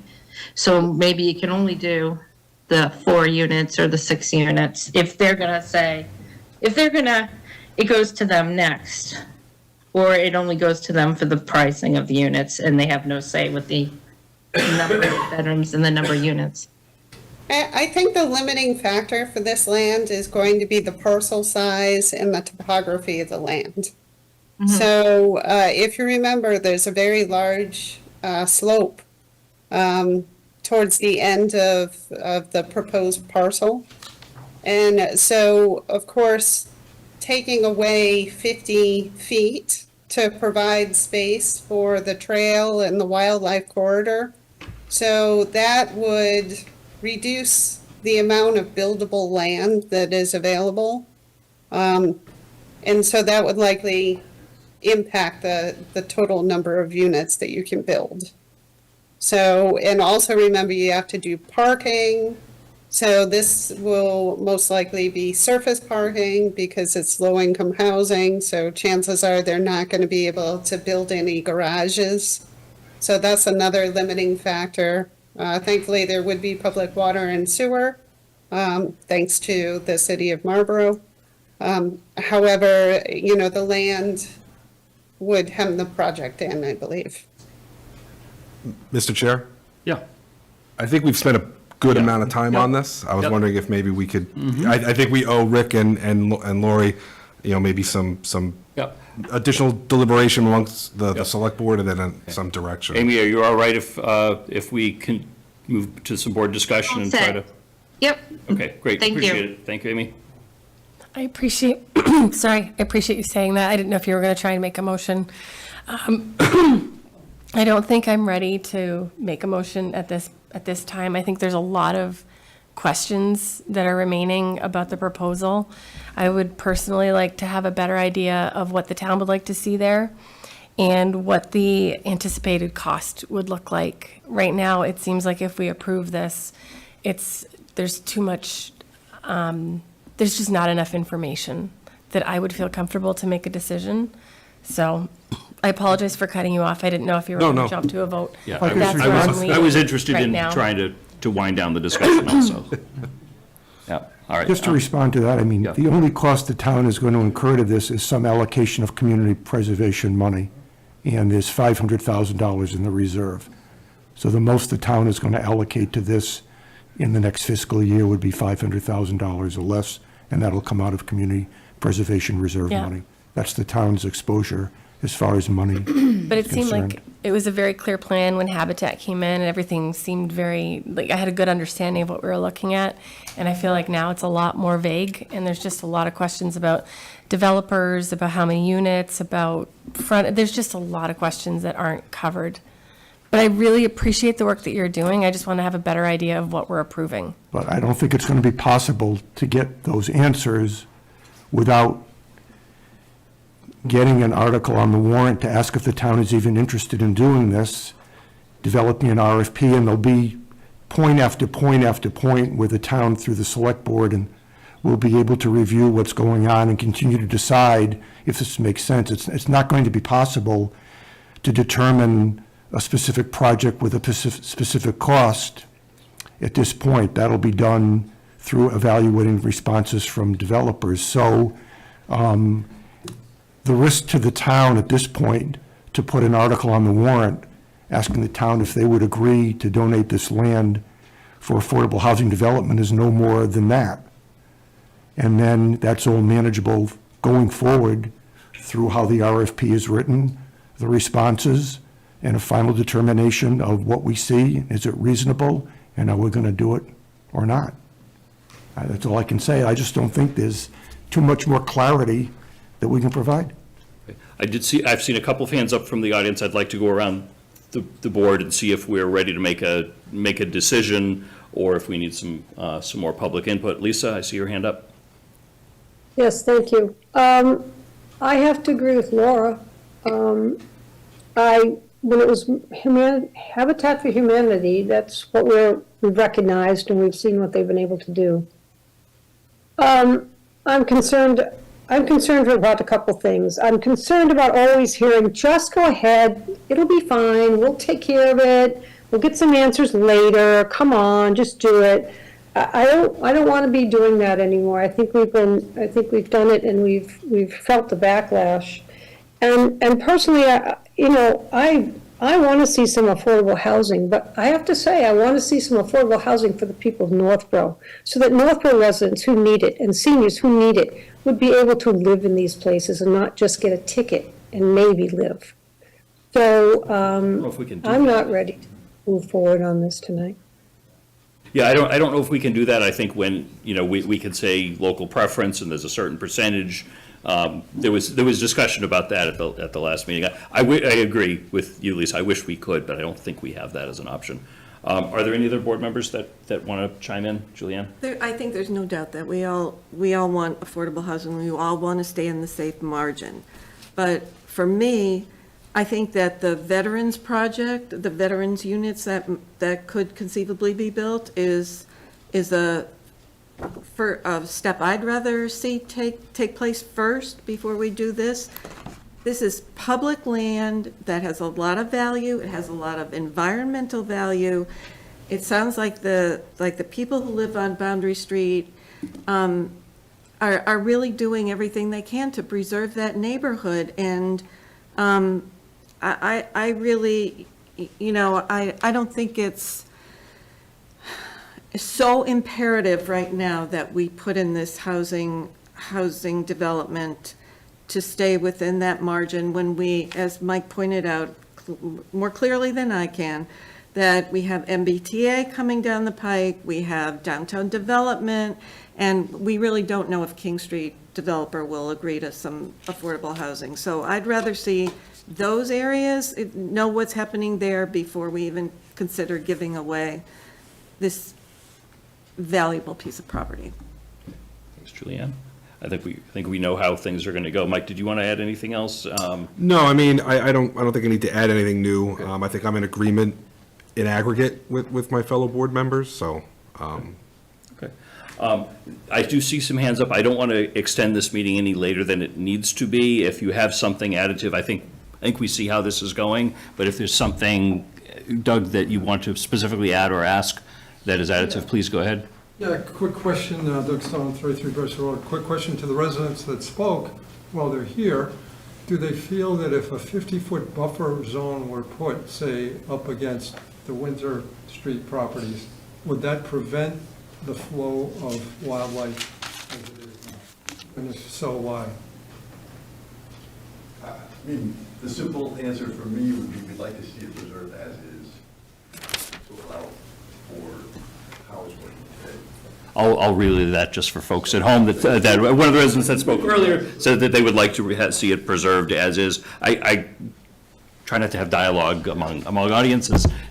We want to make a decision. I think we know where that's going. I guess clearly the board is not ready to approve this project the way it's proposed tonight. Are there specific questions that we would want to have answered, say, by our first meeting in January that might change your mind? Or do we think at this point, I think what you were saying is we have a few other potential affordable housing projects on the burner. Let's see how those go. I don't want to waste anybody's time. If we want to ask Rick to do some work and staff to do some work, we can ask them. If we don't think it's going to change minds, then let's not waste their time. Yeah, I mean, I don't know what additional information, right now, it seems like myself and other board members would want more details than we would probably get to start that kind of process. We do have some other opportunities to help our inventory. I guess it's good to know that this is a possibility if we had to sort of dust it off and bring it back. If there was that support from the board to kind of reconstitute something if we had to. But I don't want to, to your point, I don't want to ask a bunch of questions for something that I'm not comfortable maybe moving forward, or at least a majority of the board isn't comfortable moving forward with anyway, so. Okay. Are folks in general agreement with that? Yeah, okay, I'm seeing that around. I'm going to suggest that maybe we not have a motion on there so that there's not a record of opposition to this. Instead, ask you, so first, Rick, thank you, and Lori, thank you very much for bringing this forward. I would encourage you to continue to look for parcels. We have a lot of town-owned parcels in town. I don't know if any others are suitable for a project like this. Maybe there's another one. There's one later in the agenda. Yeah. But keep fighting the good fight and appreciate the work that you do, Rick. All right, well, thanks for listening tonight, and we'll keep working on this. Thank you. Thank you very much. Thank you. Lori, thank you very much. Thanks, Lori. Okay. I have a question about this Sure. whole process. Yeah. Did the neighbors get notification about this? No. Yeah, because there is no permitted process in place yet. So it would be, the permit process would generate formal notification of abutters. Okay. Yeah, that just, we could develop a policy otherwise.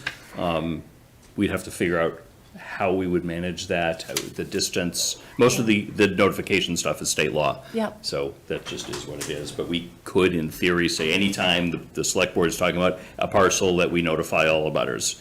And then we would have to budget some money to do that. And I'm sure you budget don't the wanna go staff down time. that Right, I'm not suggesting we do, but It just seems like the fair thing to do. yeah, it's a Well, valid question. it's on our agenda, so, Yeah. I mean, if. Clearly the anyone's- word got out. Yeah, exactly, right, yeah. We weren't hiding it. so. Right. Good. And to the residents that came and spoke tonight and those who sent in letters and things like that, thank you for participating in local government. Okay. Moving along, we have some ARPA discussion to go. First item is municipal building signs. It's on the agenda as $19,000. I believe the updated figure is $30,900 per a letter that we have from Amy Pretsky, Chair of the Design Review Committee. Lisa, do you want to update us on this one? This was your initiative? Well, actually, Amy Okay. and Lori going to do the presenting. Okay, Amy? Oh, she left? Nope, she's here. I'm bringing her in. Allowed to talk. There we go. All right, Amy, do you want to give us a little bit of an update on this? Is there any way to bring me in as a presenter? Because I also wanted to share some pictures. This is Sure. why I'm here tonight. I just happened to listen to the Boundary Street, so Okay. I put in my 2 cents, but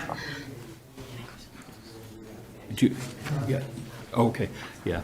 You need to open. Yeah, can we open, Chief, could you open that door? I left it open so someone could come in. Okay. Right.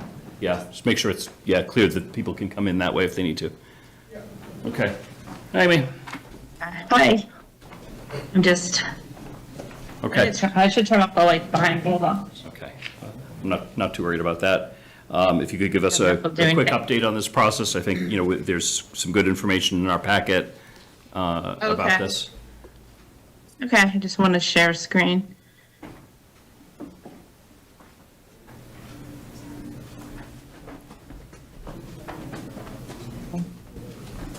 Just trying to get.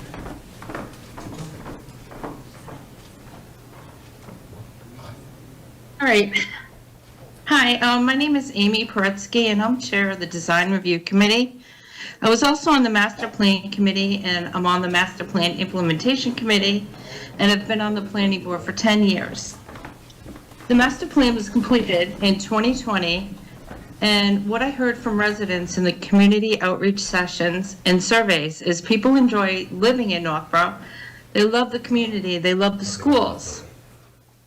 But as part of the master plan, when they were asked, what is the most important aspect in Northborough that needs of change, it was downtown. The visual from the consultants said downtown, downtown, downtown. So downtown and more sidewalks were on the top of the list.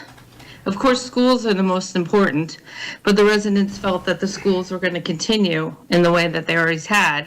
So downtown and the sidewalks were what they focused on.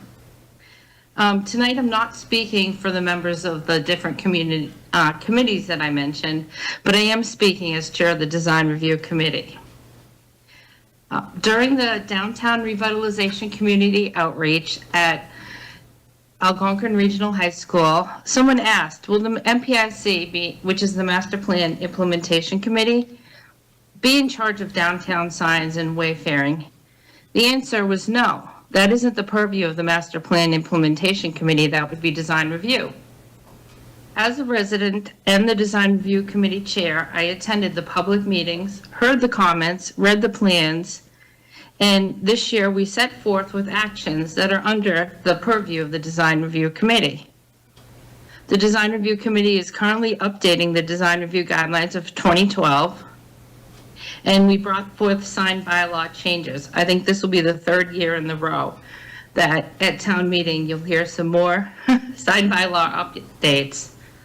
Last year was the highway business signs, which included allowing larger signs up in Northborough Commons. This year, the town is going to bring forth the downtown. We finished the Downtown Revitalization Committee Downtown Revitalization Plan last year. And so downtown is also the focus of the signs this year.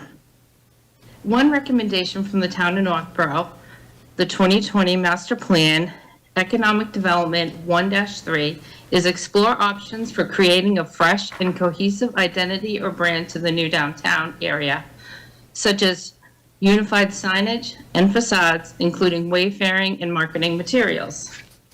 In spirit of that recommendation, the Design Review Committee created a municipal sign guideline. We would like to request ARPA funding for new signs for the police department, the town offices, and the library. We started reviewing those at June this year, and then we brought forth the sign that was, I think Lisa brought it forth last week, or last meeting, the sign that was decided upon. My screen is showing the signs that were decided upon. Can you see them? We do. Okay, so this picture right now, it shows the current police station sign, and then the new sign would be what's shown below it. Also, the town of Northborough sign with this new sign below it. Currently, the library has no sign on it.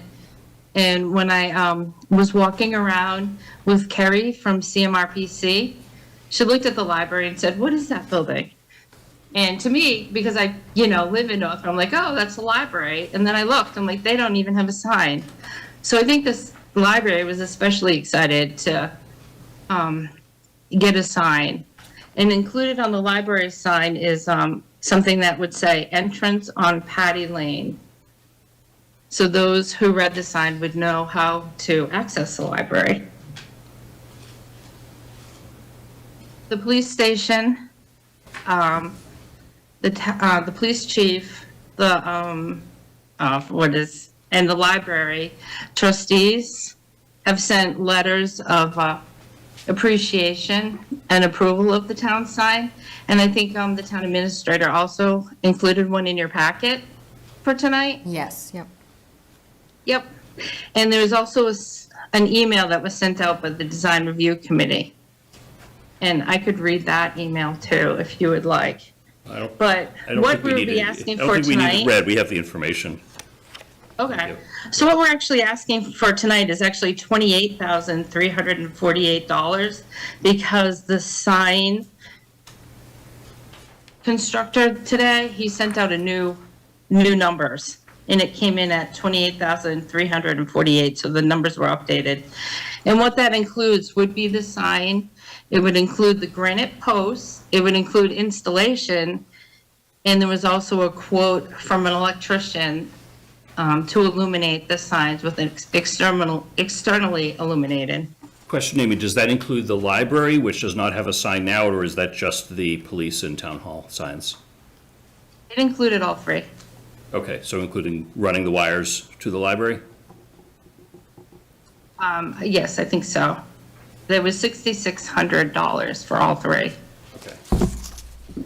I can pull up the estimate for the electricity. I mentioned that, Amy, because I'm also on the library trustees, and that was one of the things that we wanted to make sure. We recognize if it couldn't be done as part of this project, we would need to find another way to fund it. And it would be helpful to know whether that's included. We don't have the quote with us, we just have the, essentially the proposal from your committee. Yep, I could pull up the quote. Okay, great. Let me see.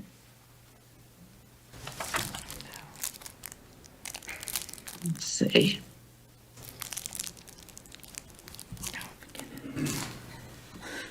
Okay. It's in a PDF, I just have to see how to share it. I think if I share my screen, it's going to be a picture of myself. Like, I can see it on my screen, but we'll see what happens. I've pulled up a PDF of the electrical, and I can read it off. I'll try to share my screen, but it looks like I'm going to get a picture of myself.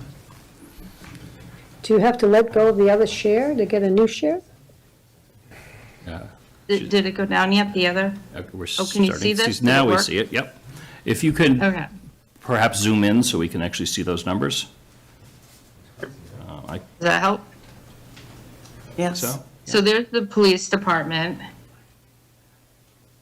And I'll go to the next one when you're ready. Sure. Okay, so there's the town offices. Yep. And library.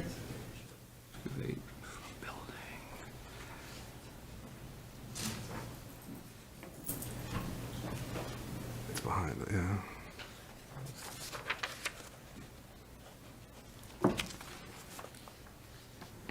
If we get a total for all three, It was 6,600 plus the, for the, this is That's just the the electric, electrical. yeah. oh, the electrical work is 6,600 for all three. Yeah. All three. Yep. Okay. Yeah, I no, it can looks like pull the up- library is included. That makes me happy. Do you want me to pull up the quote for the signs, or are you okay with that? Yeah, I mean, generally speaking, we would need to go through a procurement process with this, correct, Steph? So the total's 28,348. Yeah, Right. over 25. Usually over 10,000, you usually go out for 3 quotes. Yeah. Do we have time for something like that? Yeah, yes, so there's a, As long as we obligate it, and we could do an intra-agency Okay. yeah. agreement. Yeah, the motion, there was an updated motion that Steph suggested based upon some input from Jason that Lisa has. She's the one that'll be making the motion that adds an extra half a sentence to the motion that's in our handed out motions. That'll take care of that. But we at least know what the price is from one vendor, so it, should not be higher than that. Right. Yeah. I clicked on it. Did it come up on the screen? Yes, yep, we see that. So that's 21,748 total. Yep. And are we able to ask questions? Are we still in presentation mode, or? Sure, no, you can ask questions. Yep. Okay, sure, Mike. Just in general, as, I think I saw it somewhere in here, but I move my papers around and I get confused. What was the last, Jason, total amount of remaining ARPA funds based on your last calculation? Sorry to make you come up. This is your time. No problem. The memo in the packet says there's $56,692.77. We have since determined that there was $20,000 even of surplus in other lines, one being the public safety communications allocation. There was $5,000 surplus in that line. $15,000 came from the land use department assessment line. That was $15,000.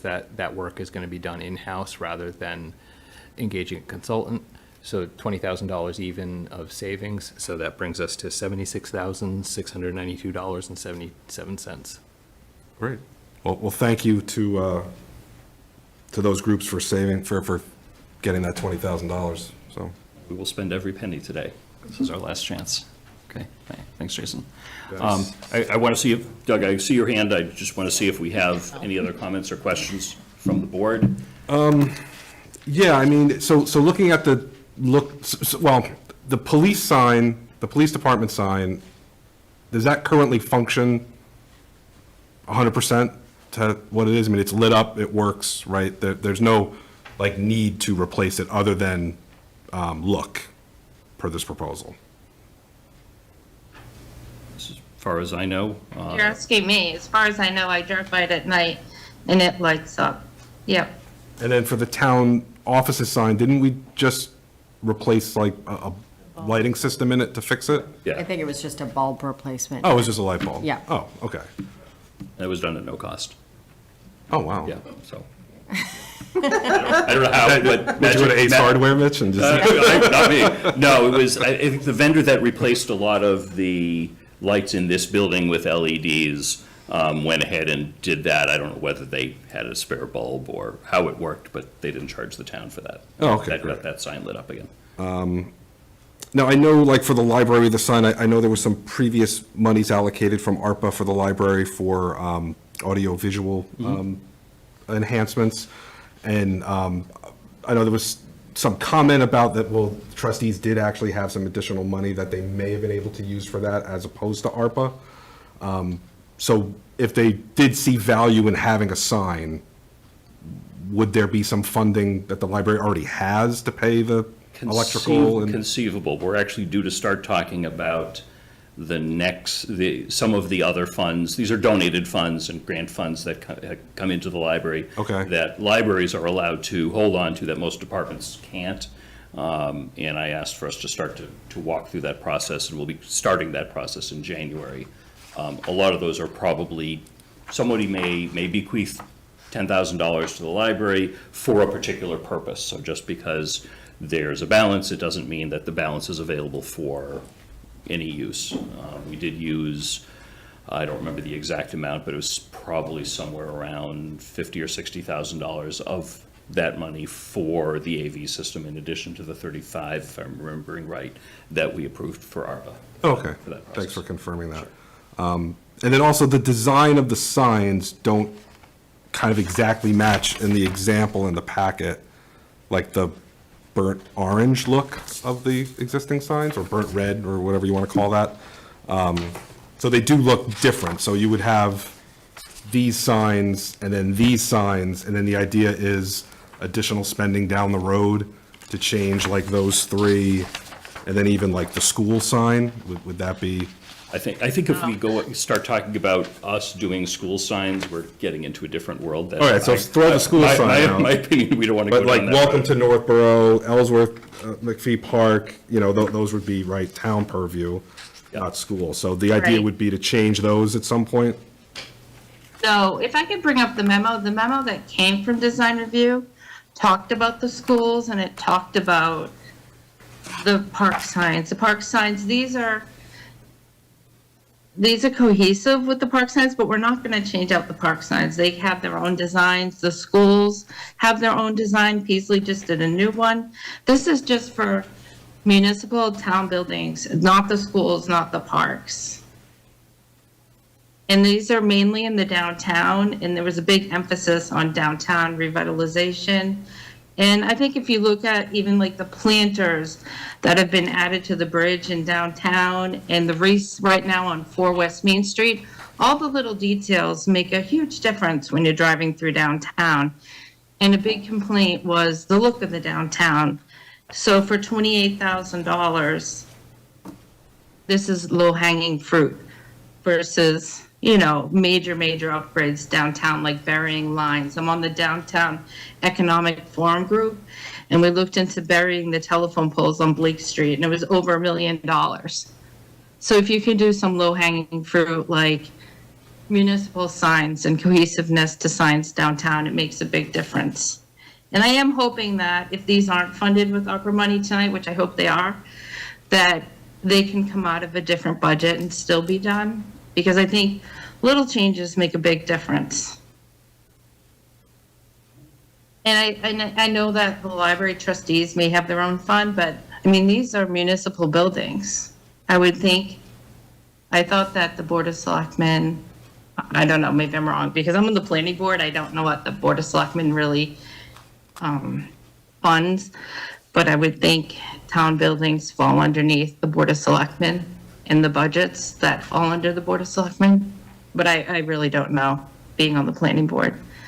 So I would find, like, if you were friends of the trustees of the library, I would think that the sign wouldn't come out of their budget. It might come out of a town municipal building budget. But that's just me. Yeah, I wouldn't expect any of these signs to come out of the operating budget for the departments. If ARPA wasn't available, it would be some other appropriation or donated funds or something like that. Does anybody else have any other questions for me? I mean, I guess the only other comment being that, you could argue the police station isn't downtown. And what about DPW across the street? They don't get a cool sign? Like, they get left out? Well, they can Good get thing one. Scott's not here. As we go forward and more funds come available, if the DPW wants a sign, could definitely do it. Could definitely do the fire station when it Have a comes sign just not forward. consistent with this. Yeah. And really, when it was discussed, the town buildings themselves, like the police department could pick blue. The library seemed to want green, but if they wanted maroon, like the town offices, they could. It's mostly, the guidelines are for the shape of the sign, the size, the font. If the fire station wants to be red or green, they can pick red or green. If the DPW wants a sign, then they could definitely put in for one. Yeah, sorry, Amy, did you There was mention only- fire station? Yeah. So the fire station project has already gone through site plan review planning. That ship has sailed on that sign unless we were to wait until the end of the project and redo it. So that's a kind of a. Paid for a their done deal. sign yet. If they wanted to match the rest of the municipal buildings, they could have a town of Northborough fire station and match the rest of the signs. I don't even remember what the sign ended up looking like with the final I think it design. was brick on the outside. Yeah. And then there was going to be some sort of, I don't think they had decided what was going to go in the middle. They wanted electronic, but it wasn't approved. So I don't know if the inside of the sign area was designed. Yeah. I just wanted to throw that out there, and it gets into a different complicated issue with that particular building, given where it is in the construction schedule. But for these three that are before us tonight, my opinion, I like them. I think it's a good idea to have some consistent signage. I am not a fan of the internally lit signs, and this would be an opportunity to replace two of those that are in the general downtown area or the extended downtown area, if you include the police station. And if, we as a community are saying we're not a big fan of internally lit signs, but we have a couple of them, I think taking an opportunity to replace them is good. I'd want to make sure that Steph leads the process as far as the procurement angle of it, and I appreciate the work the Design Review Committee has done to this point. So, we do not have the legal ability to say this is the vendor that we're going to use and this is the exact price or anything like that. It's our job to approve a budget, and then it would be administration's job to execute that. But I like this idea. I might even suggest, just in case there are any surprises with this come up, given that it hasn't gone through procurement yet, wonder if we increase the dollar amount by a little bit, and the way the motion is crafted is it can have landscaping in there. Okay. Is my gut feeling that I want to make sure this is successful. I want to make sure that, when it goes through the process, somebody says, they didn't think about prevailing wage. Okay. So all of a sudden it's, $32,000 or something like that. I just want to make sure we're covered, given that we are at our last meeting where we can make decisions, is my only take. I'm very excited that the electrical costs were figured out particularly for the library. I think they look great, and it'll be a nice change. Okay. Lisa, you've got your hand up. What's up? Yeah, I was looking at the numbers. I mean, if you wanted to do DPW now, there certainly seems to be enough ARPA money left. That'd be nice. Yeah. I don't know what the size would be appropriate for that one. You get a sign. Yeah. I love the Well, we thought about 7, we thought about all the 7 municipal buildings, so it wasn't a surprise. We did design all of them, but it would be the same one as the police. It would be the same size. It would be the 72, 6 foot wide. Laura? I love the design. My only fear, if we were to add the DPW in tonight, is that it's going to shift the numbers. Would it be possible to do the 3 that we've already got established and then do the DPW either through town meeting or through another course? Well, sure, you can do it anytime. I'm just saying that, if you want to have it done and they're all getting done as many as possible, it's a great look. No, I love the look, and I entirely support it. It's just I worry about the change right now and the impact on cost. But I do love it. It's nice. Okay. So how much would 4 signs be? Hold on. Roughly. Hold on, let me do some 5, math. 6, if you were to just add another third. The DPW have a sign right now with wiring that goes out to it? I don't know about wiring. No, they have it on the building, I think. But let me work out what the numbers are here. I guess next time I'll keep my jokes to myself. Yeah, no, I share Laura's concern. We're really last minute figuring this out as it is. If it's $6,000 or $7,000, and these signs turn out great and we want to add them to other buildings, we figure out a good way to do that at that time, rather than us guessing here without even standing in front of the building. It's like 9,500 per sign, Yeah. 9,449. Okay. It depends on the sign. The largest sign that has no wiring already, and the pillars that have to go in, it'd be 11,645 for the DPW. Because what it would carry is the large sign, and that's 5,720. So, someone who might know some of the answers to that, Scott Charpentier. Sorry, Scott. Hi, Scott. Hello, am I here? You are here, yes. Okay, I've never done this without being an official panelist. So just for a quick correction, across the street from the police station in Chet's, that's the highway department. We have a water and sewer division on School and Brigham Street. So without bearing preference to one versus the other. My preference would to either be to do both locations or neither. I wouldn't want to put a nice new decorative sign in front of the highway division and not do the same for the water and sewer division over by Juniper Hill. That's a good idea. I like it. They'd be two different prices, I think, because the one at Juniper Hill would be probably the second, the medium size. It would be expensive. There's no power really close to that intersection. The buildings are set pretty far back there. The highway garage, we actually are doing some work on some gates right now, so there is electrical running along that face of the building as we speak.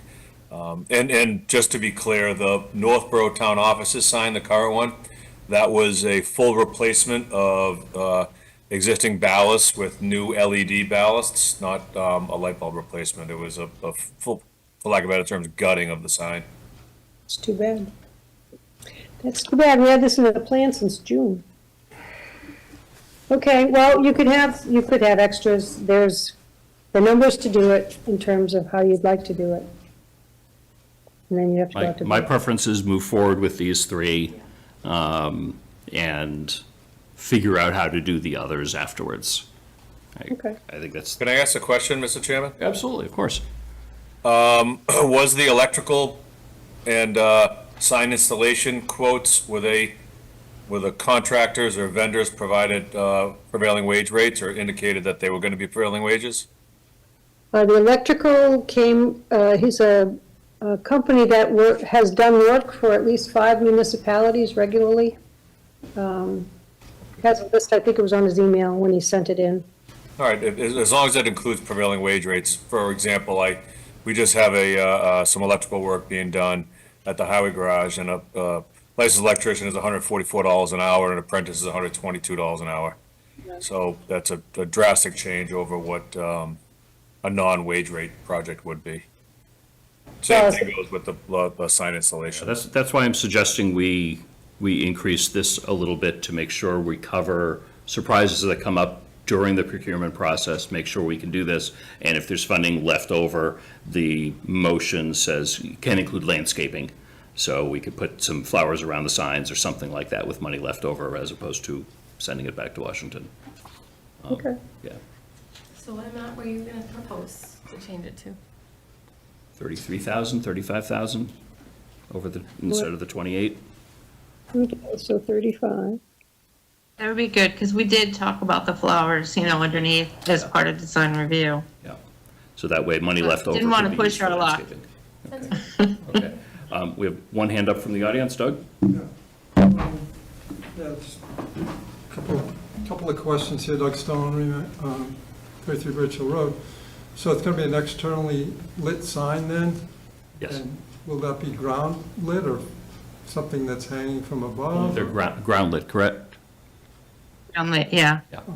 And then I noticed the address line is pretty small. And I know that the fire department has a minimum height for residential numbers that I believe is like 4 inches. Has that been considered? I think it will be. I mean, you're looking at a graphic. I think based on the, is it 60 inches, 72 inches, that type of width is really going to be the governing factor of the size of the letters. It does have to go in front of the Mr. Federico, the building inspector. So he would have to approve it. It would have to meet with the town. Okay. And then, calls for. yeah, for my 2 cents, I like the fact that you're trying to do some continuity along Main Street here with municipal signage, but I don't think that it's really appropriate for the water department on Brigham Street. It's essentially a dark area, or it's not, it doesn't have any value for continuity for the Main Street corridor. So that's just my opinion. Thanks. Thanks, Doug. Okay. Any other comments or questions? Let's Scott, thanks for chiming in. Amy and Lisa, thank you very much for working on this. Would someone like to make a motion? I think it's appropriate if I make the motion. Absolutely. It's my That's why I asked you to do it. I typed right here, it says my name. Oh dear, but there's a different, hold on.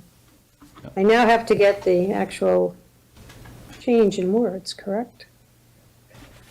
All righty, I move the board vote to approve the use of ARPA funds in the amount of $35,000 for the purpose of signs, lighting, and landscaping for municipal building signs as presented pursuant to Massachusetts General Law, Chapter 44, Section 53A, and to authorize the town administrator to enter into an intra-agency agreement with, for example? Yeah, take out the IE, sorry. DPW Steph, DPW for this? Public Works for the project?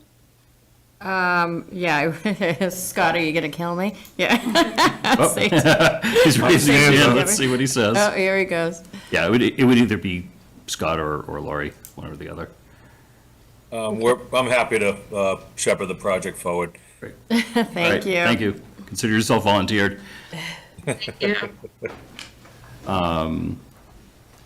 Okay, so I want to describe for the board what the end of that motion was, because I don't think we've done this one. We've talked about it, but haven't done it. And to authorize the town administrator to enter into an interagency agreement with the Department of Public Works for the project. We've always said that everything needs to be contract executed by the end of December. Jason told us that back a couple of months ago. It was clarified that we can have a contract within town government for any ARPA projects, and that would qualify. So, because we would not be ready to actually execute a contract in the next 2 weeks with that wouldn't be feasible. So this allows, in theory, up to 2 years. I anticipate this will take, substantially less than that. But it will keep that window open for this project rather than having to send the money back to Washington if we didn't find a vendor and go through the whole process and sign on the dotted line in the next 2 weeks. Correct. That's what that language is for.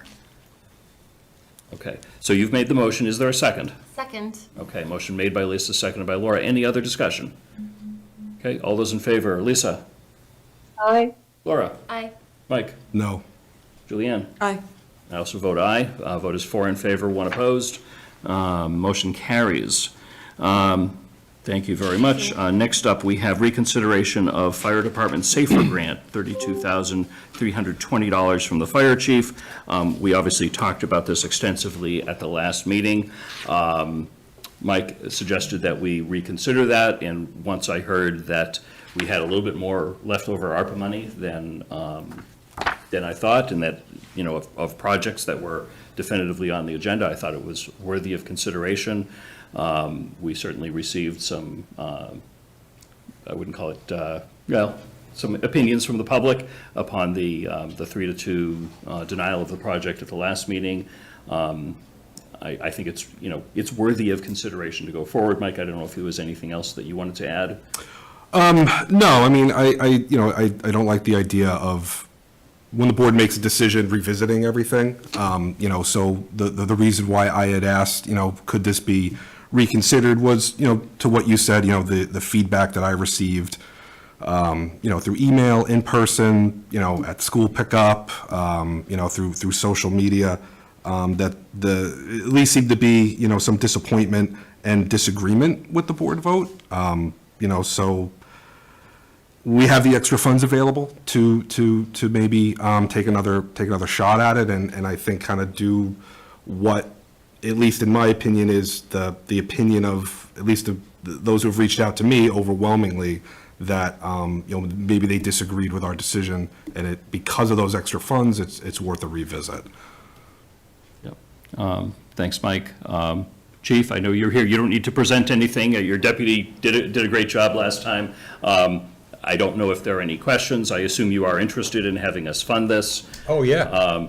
My understanding is that from the last meeting, and it's consistent, you have the ability to fund this by belt-tightening, if you will, on some other things that you would hope to do this fiscal year. The ARPA funds provides the flexibility to get this equipment and do those other things, so there was never any danger of not getting the equipment that is needed. This provides an avenue where you don't have to deal with it as an unplanned expense. Yeah, that's very, very well put, Mr. Chairman. I think the deputy did a great job explaining last time and covering everything. And as I mentioned in my letter, things always happen, especially in the fire service. We can't always plan for everything. It gets kind of crazy. But we always look out and say, well, what if? So we're able to cover this if need be. It just would be somewhat burdensome. Doesn't mean we can't move things around, doesn't mean we can't cover it, doesn't mean the guys wouldn't get or the women wouldn't get what they need. But this would just help. Okay, thank you. Any comments or questions? What Julia? other projects would we consider if we Well, don't do this? I mean, so we did talk a little bit about White Cliffs, which is $88,000 for that design work. We didn't have that much money available, so Right, we have so no that's off ability the to table. consider that. In theory, we can, I don't know, the other project that we did talk about a little bit last time was, I had put on my list $40,000 for economic development. I wanted to see what happened at the meeting last week at the Economic Development Forum that we had, and it looks like the next step in this is free. Yeah, the DLTA. So, yeah, so Yep. at that point, there's, I would not advocate for appropriating $40,000 for economic development when there isn't a need to imminently do so. So there really wasn't anything else to do that. The next item is, we had asked Jason to, what do we do with the leftover money? And so that is that culvert project. And this is, once we get through this item, yes or no, we'll still have leftover money. Again, we don't want to send it back to Washington. If at that point there is something else we would like to do instead of this culvert project, that we can do everything about it tonight, then we can do that. Personally, me, given where we are financially now with ARPA, I am in support of providing the money to SAFER. I think that's an appropriate use of money, given the unexpected expenses that you've already incurred with overtime and everything else this year, and the need to make sure that we had all of that equipment. So I would be in favor of that. I think it's at least worthy of consideration. Lisa? Just because I got a lot of people who got in touch with me too, and one of the complaints that I heard a lot of is, why are we getting things at the end of this time? Everything's just popping in, and it's, why wasn't this thought out? And we would have liked to have done it a little differently by having a full overview of everything, and then we could weigh out what was more important than the others, or safer than the others, or helped more people than others, but we didn't do it that way. So we have a little bit left. And when we consider all the people that we did afford some help to, I think that the White Cliffs, even though we couldn't give all the money to the White Cliffs, that we could give a good portion of it that we have left, and then the rest of that might come from CPC to take off those additions. And we could do it the same way that we have with the signs, perhaps with the administrator. So I would consider that, because that's a pretty big problem that we've been holding off on for many years. And I think that it's an important thing to do. I can appreciate helping the fire station out. I'm concerned that, that the other men are not getting the same kind of uniform protection, and that's a bother to me. I think everybody in the station should have the same. I don't like having our older members, senior members, not having the same benefit. But that's my 2 cents for tonight. Just to add something additional, I think it's, he gets credited for the line, but, right, President Biden talks about, don't tell me what you value, show me your budget. I think it would be important to show that we value the fire department by passing this article and funding their gear. The last article, I made a joke, and we're starting to like seriously consider throwing more money at it to get more signs. I think it would be, I think for all the other reasons that we discussed, it's a good idea to fund this, right? This isn't money that they're gonna have to go to town meeting to come and ask for, so you're taking off some burden from the taxpayer. The only other project is a culvert that's already fully funded. So. Yeah, is that the case? Is it fully funded? Well, if you wanted to get into some of the reasons why I picked that article, or to offset this, we can talk about it.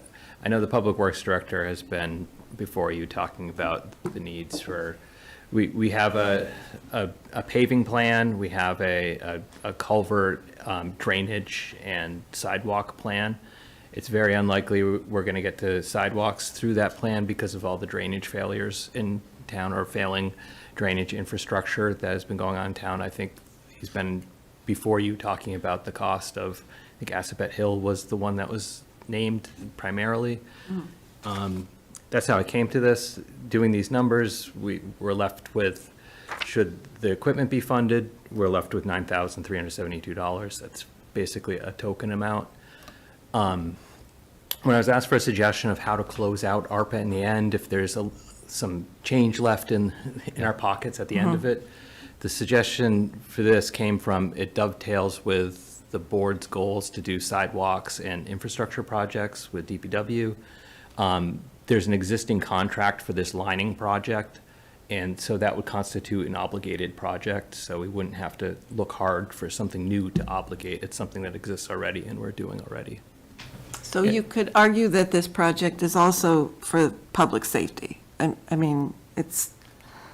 Well, it's important. It's necessary. It's been approved by town meeting. The benefit of, I think we don't want to send back a penny to Washington at the end of the day. So I asked Jason through Steph for a recommendation for something we could consider for whatever money is left over at the end of ARPA. And that's the next thing to decide. Whatever it is, it is. It doesn't have to be that project. I would have a concern of putting some money towards the CPC article on White Cliff's design, because we don't know definitively that that's going to pass. I certainly hope it does, but town meeting may have different opinions about putting more money into White Cliff's. If we put it towards that and it doesn't pass, that money just sits there for 2 years and then we write a check back to DC. And I don't want to do that. If we have a little bit of money, $9,000 or whatever it is, we could, instead of the culvert project, I think, you correct me if I'm wrong, Jason, we could say, put that into, White Cliff's maintenance through the highway department. And there is ongoing maintenance that we have to deal with for surprises with White Cliffs, and that's, I would guess that would be a legitimate. In comparison to the capital plan and these plans, this is basically a token. $9,000. Right. This would create capacity within a available funded article, so it could close out at the end of it to free cash. Right. It could, it's the $88,000 is well beyond, $9,300 is what I come to. Right. Sorry. Laura, and then I see Scott Charpentier has his hand up again, but Laura, Thank go ahead. you. Sorry, how much money did you say we have left that we're working with tonight? At the beginning of the night, we had $76,692.77. So we've spent $35,000 since. So we're down to about 41,000. Yeah, 41,692.77. So less 32,320 for the fire equipment, should that be approved. We're left with $9,372.77.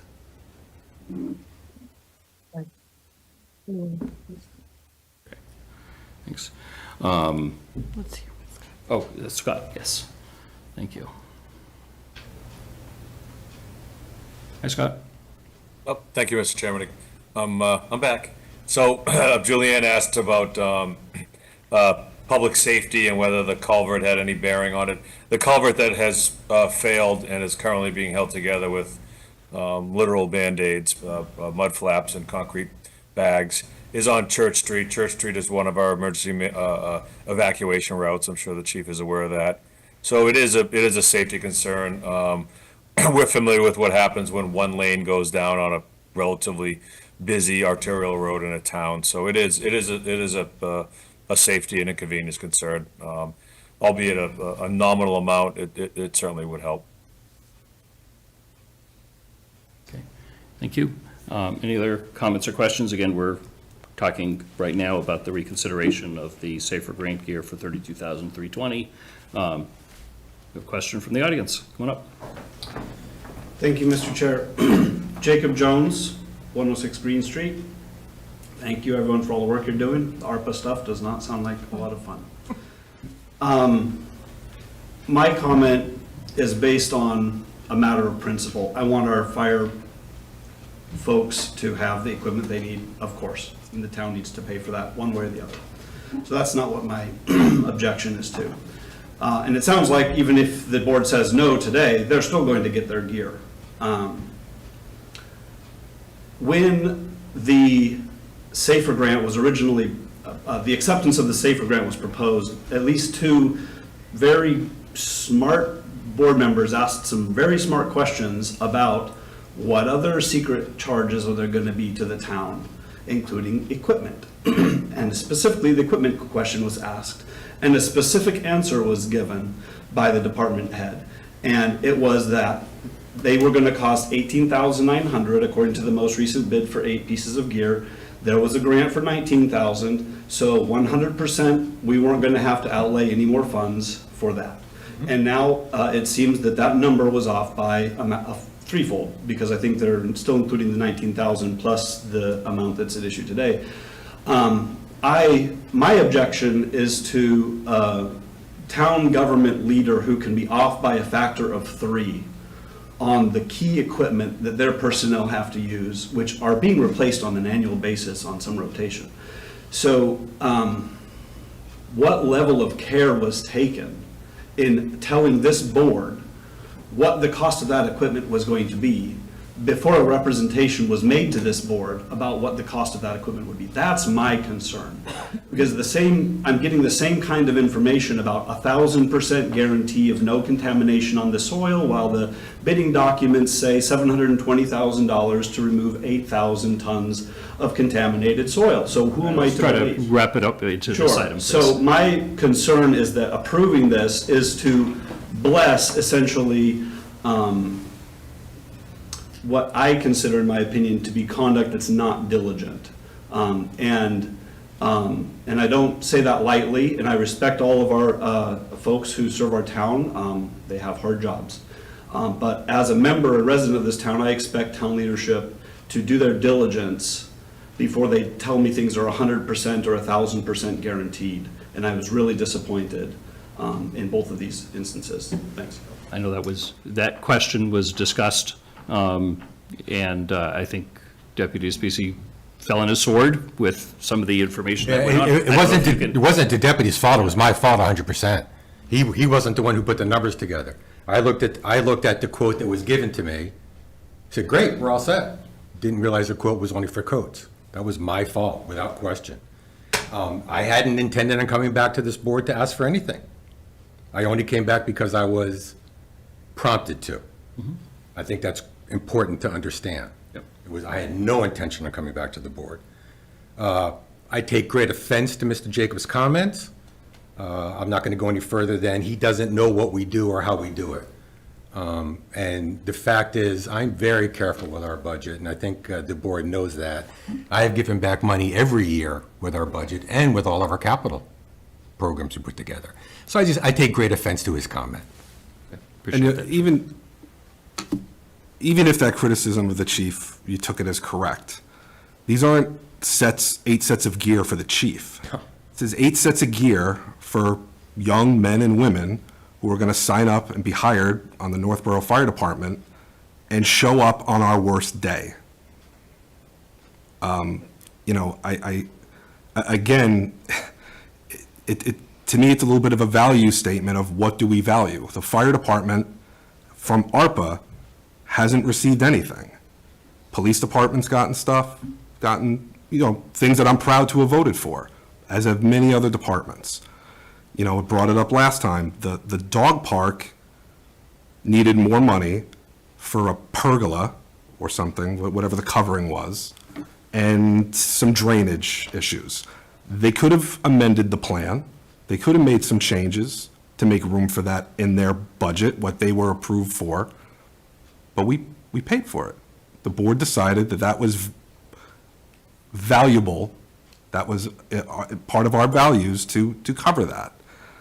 I don't want to go back and microanalyze everything that we've spent ARPA money on. I think the vast majority of it is worthy. I think this is worthy too. Thanks, Mike. Any other comments or questions from the board? I think both projects are worthy. The culvert, putting more money towards the culvert and the uniforms, but Chief Parenti said he was encouraged to ask for the money. He will make the budget work and get the uniforms. And if we can make Church Street safer a couple days sooner. So the Church Street project will happen either way. It already has 100% funding. This isn't, correct me if I'm wrong, this isn't more money that they need. This is a way we could put the leftover money somewhere so we don't have to send it back to Washington. At the end of the project, there will probably, if we put $6,000 into it at the end, whatever that number is, I would anticipate at the end of the project, there would be $6,000 left over from the town meeting appropriation. That would flow to free cash, and then that's available for next fiscal year or the fiscal year after that, whenever this thing is done, for expenses in lieu of taxing the citizens for that amount of money in whatever fiscal year that is. So it's really the purpose is, let's not send money back to Washington, is the reason that Jason recommended that project. It's not a public safety need because we have already funded the public safety need. It's a minor tax savings need, so we don't send the money away. And I would say as a second line, it fits within the priorities that were set for ARPA going forward, and it's consistent with those. Yeah, agreed. Scott has his hand up again. Scott, you're a regular again, as always. I know, I'm back again. Thank you, Mr. Chairman. I appreciate you entertaining me. Having me. So the culvert lining project, yes, Church Street is absolutely going to happen. It has to happen. Our hope is that there's adequate resources with the capital article and possibly some operating budget to line the culvert on Howard Street. That culvert is located between Howard Street Cemetery Z School and the Kaiser Cemetery. There's a small section on Howard Street that has sidewalk guardrail on one side. That culvert is of the same era as the Church Street one. It's actually the same waterway. And that one failed about 9 months before the Church Street one did. Same failure, joint separation, corrosion and rust. So our hope and objective, whatever's left over out of Church Street work will go toward Howard Street and would need to be supplemented by likely operating budget. I just want to clarify that, sir. Great. I appreciate that, Scott. Thank you. All right, so our decision is, our question is on the safer equipment. Does anyone want to make any further comments? If not, we'll have a motion. I would just say, and not to put you specifically on the spot, Julianne, I know the last vote, you and I were the two yes votes. I would just ask if there's any way, with everything that's been discussed, if you could find your way to that original, how you voted originally. I think, we have this additional ARPA money. We can do this for the fire department.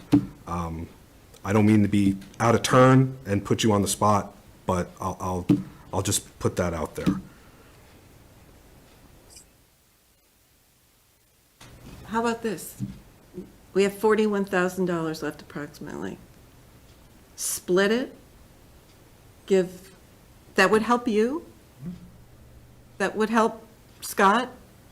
I don't, I don't want to If that- decide if- between two If that, departments. if that gets us to a yes, it does. I would advocate putting the $32,000 to the equipment, so that just gets fully funded. This is, again, this $6,000 or $9,000 or whatever is a way to appropriate the money at the, you know, that we have at the end. It doesn't do anything directly to help that project. The ARPA money for the equipment does something directly for immediate needs of the fire department. Well, but I do take Jason's comment to heart. I mean, ARPA was, the intent was infrastructure and. Yeah, I mean, the choice of this item was really, what we were saying was to find a place, an obligation that exists to move the remaining balance that was left in the fund. This is, whether it's $40,000, and I hate to say this, compared to the overall cost of the capital plan, it's really kind of immaterial, the difference between 20 and 10 or 6, 10, you know, thousands of dollars relative to millions of dollars. Yeah. Okay, never mind splitting then, right? I would suggest it probably is more meaningful to the fire chief than putting $20,000 more back into capacity, back into this article. Okay. Laura? So I appreciate your honesty in explaining what happened there. My priority, well, not my priority, the town's priority when we originally were looking at this for years has been sidewalks.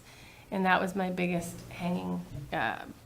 my biggest challenge when this came up at our last meeting. Given Jason's recommendation, I'm happy to change my vote to support the fire team. And I hope you understand that it was not directed at the fire department. It was a hard decision at the last minute when we've had a priority towards sidewalks. And that was where the challenge came for me in that vote. I think it's really important you understand, myself, the deputy, this is a business. We may not like to use the term business, but it's a business. It's not personal. It's not an attack against anyone. It's making decisions. It's not easy to do, especially when you're dealing with large sums of money. I think you guys have done quite a bit of work with what you've had, the money you've had. And no, it was never, I'm speaking for myself, and that it was never looked at as an attack or as a negative or anything like that. I completely understand that. It's a business decision. I understand that. If there is anybody on the team that want to personally speak with me, I am more than happy to take a call. Well, there's always grumpy firefighters, but I can't. I feel like our board is really doing our best to be available to the community and to the people that support it, and I'm grateful for that.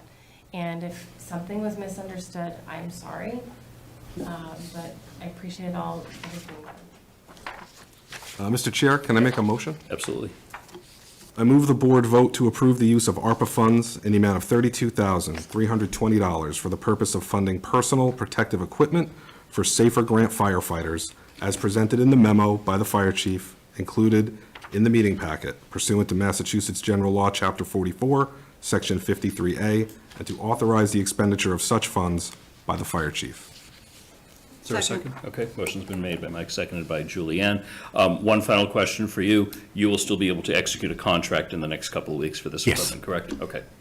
We've already reached out to our vendor and. Yep, great. Okay, any other comments or questions? Board, okay. Time for vote. All those in favor? Mike? Aye. Julianne? Aye. Laura? Aye. Lisa? No. I vote aye. Motion passes, 4 in favor, 1 opposed. Thank you very much. Very good. Moving Greatly along. appreciate So we have, give us the number again, Jason, that we have left. $9,372.77. Can I move right to my motion? Absolutely. Is that okay if I move forward? Sure. Sorry, it was This is going to be the exciting motion. This is our last ARPA motion ever. And this has the caveat that if we find any more surplus between now and the 31st, that will go toward this allocation. Great. Dun, dun, dun. So can you remind me, it was $9,372 and how many cents? 77 cents. Thank you. Mr. Chair, I move the board vote to approve the use of ARPA funds in the amount of $9,372.77 and any further amount determined to be surplus prior to December 31st, 2024, from prior allocations toward funding the culvert lining contract to be supplemented by Article 23 from the annual town meeting warrant as presented pursuant to Massachusetts General Law, Chapter 44, Section 53A, and to authorize the expenditure of such funds by the DPW Director. Second. Motion's been made and seconded. Any further questions or comments? All those in favor? Laura? Aye. Mike? Aye. Lisa? Aye. Julianne? Aye. I also vote aye. Vote is unanimous in favor. Wow, $4.4 million in change and 60, maybe 62, 63 projects by Just the end save of it? some money for fireworks at the end of this. Oh, Scott has his hand up. All right. What'd we do wrong, Scott? Scott, just find more money. One last ARPA comment. I just want to thank the board and your due diligence and patience through the process.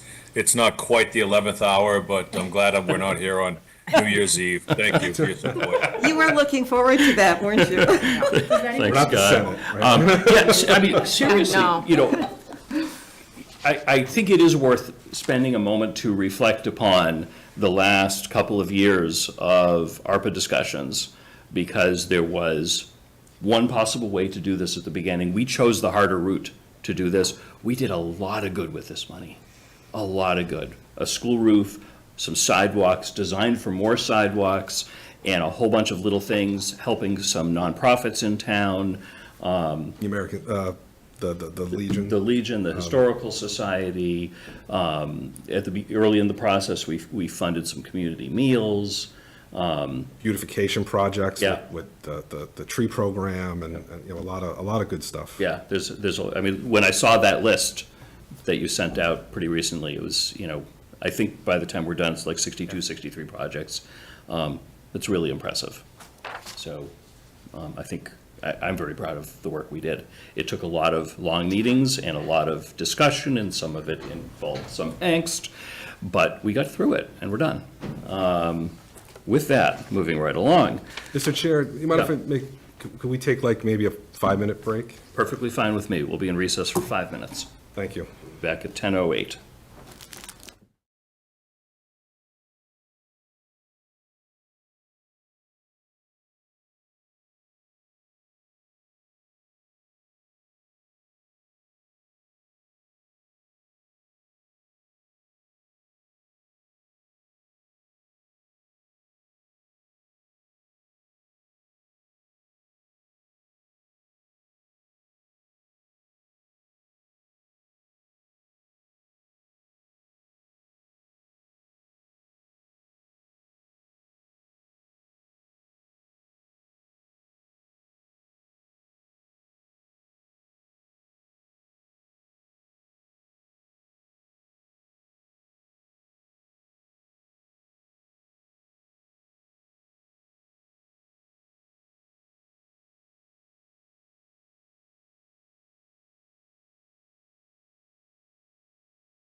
Thumbs up from Owen.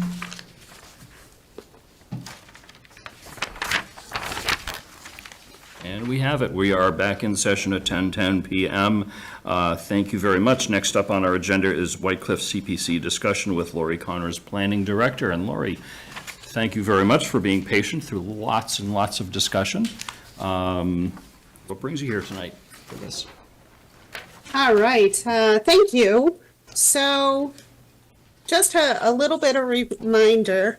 Last May, I came before you to ask you for a support letter for a grant application that I was applying for White Cliffs.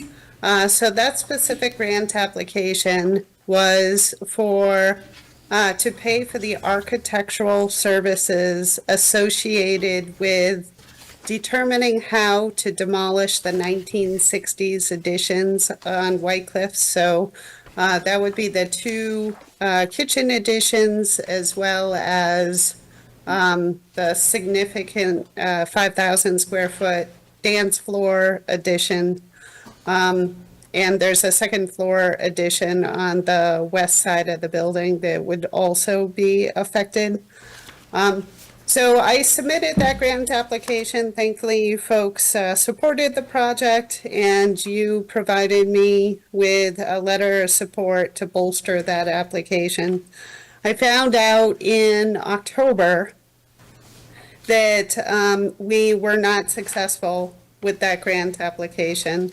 I had a follow-up conversation with the funder and was told at that time that they deemed the White Cliffs mansion ineligible for funding because the end use of the property was not going to be either affordable housing or the building was not going to be leased for the purpose of hosting some sort of commercial space, which would result in jobs.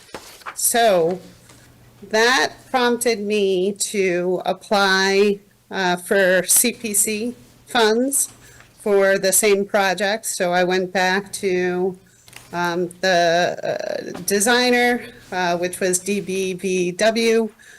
They are the architectural firm that prepared the assessment plan that was completed in 2020. So I asked them to update their estimate for project costs and so that I could submit it for CPC. They did that. I applied to CPC. The public hearing began the first week of December. And the feedback that I received from the CPC, they did ask me for some additional information, but there were certain members who were very concerned about putting forward additional funds when the ultimate reuse of White Cliffs was still in doubt. They felt strongly the town meeting would question this project and the wisdom of financing this project when there was no real direction for the reuse of the property. So they had asked me to come back to them by the first meeting in February with some sort of feedback from you folks as to what your long-term plan for White Cliffs is, so that information can be used by the members to determine whether they want to fund this project. And it can also be explained to town meeting should they decide to recommend funding of this project. So be happy to hear from you if you folks have come to any sort of consensus on the future of White Cliffs. So we haven't talked about this in a little bit. So back a couple of months ago, we heard from the town office's feasibility study committee, who looked at where the offices in this building might end up when we're ready for a project for this, which is probably, certainly no earlier than after the Peasley School project. And, you know, they looked at keeping it here, they looked at 4 West Main, they looked at the existing fire station, and they looked at White Cliffs, and they actually determined White Cliffs was the best project, or the best place for that, based on a number of factors. Not that it wouldn't be crazy expensive, but it would be a little less crazy expensive than a couple of the other options. But we didn't take a vote on that. That was information that was useful for us and for staff and everything else, but I can appreciate where the CPC is coming from of what do you want to do with the building? And I don't know if we have an answer that has been presented to us, which is future use of town hall, pending many other decisions and eventual town meeting vote and everything else in some number of years. It doesn't mean we can't, that doesn't mean if we say we're going to do that, it doesn't mean we're locked into doing that. We can do other things in the process, or we could say, we could put up our shoulders, we can have a dream project, I don't know. I would assume that we would not be greatly in favor of an affordable housing project, given that we had one come before us that we summarily rejected before you joined us, so I can't put you on the spot for that. Yeah, so that's, open it up for input and thoughts. Yeah, I mean, I would just say, White Cliffs was acquired in 2016 by the town. That's like do you remember 2016? Because I don't. That's how it feels like a century ago. You want to be respectful, obviously, to the decision that was made at town meeting, but 2016 was a different world. A lot has changed in those 8 years. A lot of it economically for the people of this town, the country, the Commonwealth, and the town and its priorities and where we're spending our money. I do think, to be fair, we have to kind of consider all options for this building. Because of what has changed since, and that's 8 years of it just sitting, and we're stuck with the consequences of that. And anything that we try and do as a town costs, 3 times as much as any private developer or not-for-profit or anybody tries to do, because of the rules and laws around wage and everything like that. So, I mean, wherever our discussion goes, I think we have to kind of put everything on the table. I think we kind of owe it to the residents right now to consider everything. Just because, we didn't put ourselves in this position, but we find ourselves with some decision points. I know that doesn't advance anything, and it's just maybe a little hyper, just kind of generalities, but that's kind of what, I know at the time, the housing piece was rejected. I at the time wasn't on the board. I wasn't for it. In hindsight, I don't know. I kind of think back, it wasn't popular, but it was a way to keep the building, restore the building without a large, what I think of as a large allocation of funds from Northborough taxpayers. And it's a hard needle to thread. And I don't know how you do that. Hopefully we can kind of move the ball forward and figure something out. But, I would love to hear from the other board members, but that's kind of just in general where my mindset's at, just to kind of lay that out if anybody finds that helpful. Lisa? Hi. Well, I was at every one of the meetings that was conducted with the White Cliffs Committee. I've recorded many of them before recordings were actually regular. I think that we have failed pretty much of what we were supposed to have done based on what they were told at the town meeting, and that these pieces that have to come off have been listed coming off for quite some time, and we've acted like, well, what can we do? I just have to say that, I think it bears a lot of conversation, and I think we need to get more of what the general public is interested in, not just what our 5 opinions are. But it's 10:15, and I would like to put this on another meeting because we have more than half of the rest of the agenda to do. So if you wouldn't mind, I think that it's kind of a tough time to pontificate right now as to what we'd like to see. So I'd we're like to not, move it into we're not the meeting next again meeting. for about, I think it's about 4 more weeks. The CPC needs some feedback on this for them to make this decision. That's what you're saying, Lori, correct? They have a public That's hearing correct. February 6th. Yes. yeah. Okay. Laura? Well, I think we should take the additions off. That's part of what we were supposed to do. I'm of the same mindset with Lisa, and I also like the idea of getting community. I don't know what we're gonna do with this building in the meantime between now and a future town meeting, but we bought it with historic preservation at heart. It's got that on it. We need these, additions to come off to be able to retain it. I feel like our hands are tied with where we are right now in terms of this project. As much as I would love to know what the community wants to do.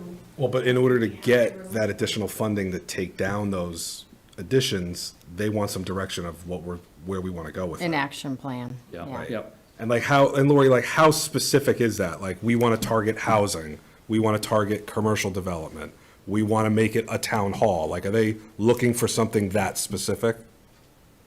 Yeah, I mean, I think what they want to know is, okay, we intend to sell the property and we're going to be issuing an RFP within the next 12 months. Or, you know, our intent is to make this property town hall. And, you know, our goal is to make that happen within the next 5 to 10 years. So the temporary infill, so the design project would include designing temporary infill, which would stay in place and preserve the building for a period of 5 to 10 years until a definitive plan could move forward for what to do with the building. However, the actual demolition itself is going to be very expensive. So I am anticipating an updated cost estimate. In the 2020 report that DBVW put together, they came up with a figure of approximately $500,000 to do that demo work. That didn't include mitigation of hazardous materials. So the price will be something above and beyond that. And then, of course, you all know that inflation has gone through the roof when it comes to construction projects during that 4-year period of time. So I anticipate that the budget will grow to maybe in the $700,000 range. And that would be paid for with CPC money. So this would be a two-phase project. The first phase is what I'm asking for now, which originally was just shy of $88,000. Last week, I received another cost estimate for mitigation, coming up with a bid package for the mitigation of hazardous materials. So that would be an additional just shy of $7,000. So I do plan on asking CPC for $7,000 additional dollars over the original ask to encompass the hazardous materials aspect. But the explanation was that they should plan on another significant ask of money next year. Like I said, to cover the actual demolition and buttoning up the building afterwards. And I do not anticipate being able to get grant money for that. So that would be CPC money. So that's a tall order. So not only does the Community Preservation Committee want to know what the direction is for White Cliffs, but I'm sure town meeting will also want to know that. Everybody wants to know, yes, including us. In the idea of just all options, we're 110% ironclad. We couldn't just say, put the building and the property up for sale and somebody comes and buys it and offers us 2.5 million or whatever number it's worth, and we walk away. That is not So an option. It's an option, except that because we bought it with historic preservation funds, we can't do anything with that building until we put a deed restriction on that building that it needs to be preserved. So we can't sell it to someone who might take it down or otherwise not preserve it historically. That's, my understanding is the only way out of that is if the legislature actually passes a special law for us to do, which they've, is conceivable. I don't know if they have ever done that, but the law says, state law. So special legislation. Special legislation is my understanding is the only way out of that. That's a big step to take. But that town meeting made that decision. So I look at it as incumbent upon us. We've got to try to do something with it. I had never been in the building until I got a tour once I was on the board. I didn't get it before then, but I got it after that, as far as why the town had the emotional response without a financial plan to go ahead and acquire the building. And now it's our tough and unfortunate job to figure it out. And there obviously is not an easy answer to it, because it's gone around a couple of times. I think the answer is obvious, but just to make sure, that restriction is on like the physical structure of the building. Like wouldn't be able to say, remove aspects of it, the woodwork or something, to be retained for use later. So you're preserving aspects of the building while. Lori, No. I don't know. I mean, I know it's, Yeah. I think I know the answer, and I'm just, Yeah. It's the building. Yeah, the building can't be demolished.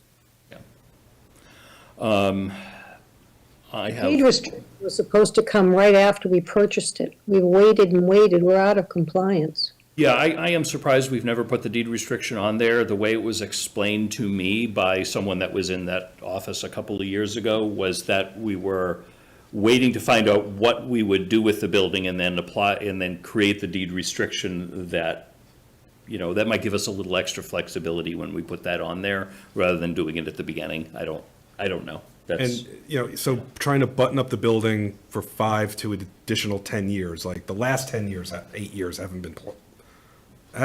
been good to that building. Right. Right. So even if we move that structure, another 5 to 10, like, I don't know. It's like, when does the beginning, if it happened to collapse in on itself and be a pile of rubble, can we then remove it? Or Yes. is it historic rubble? yes.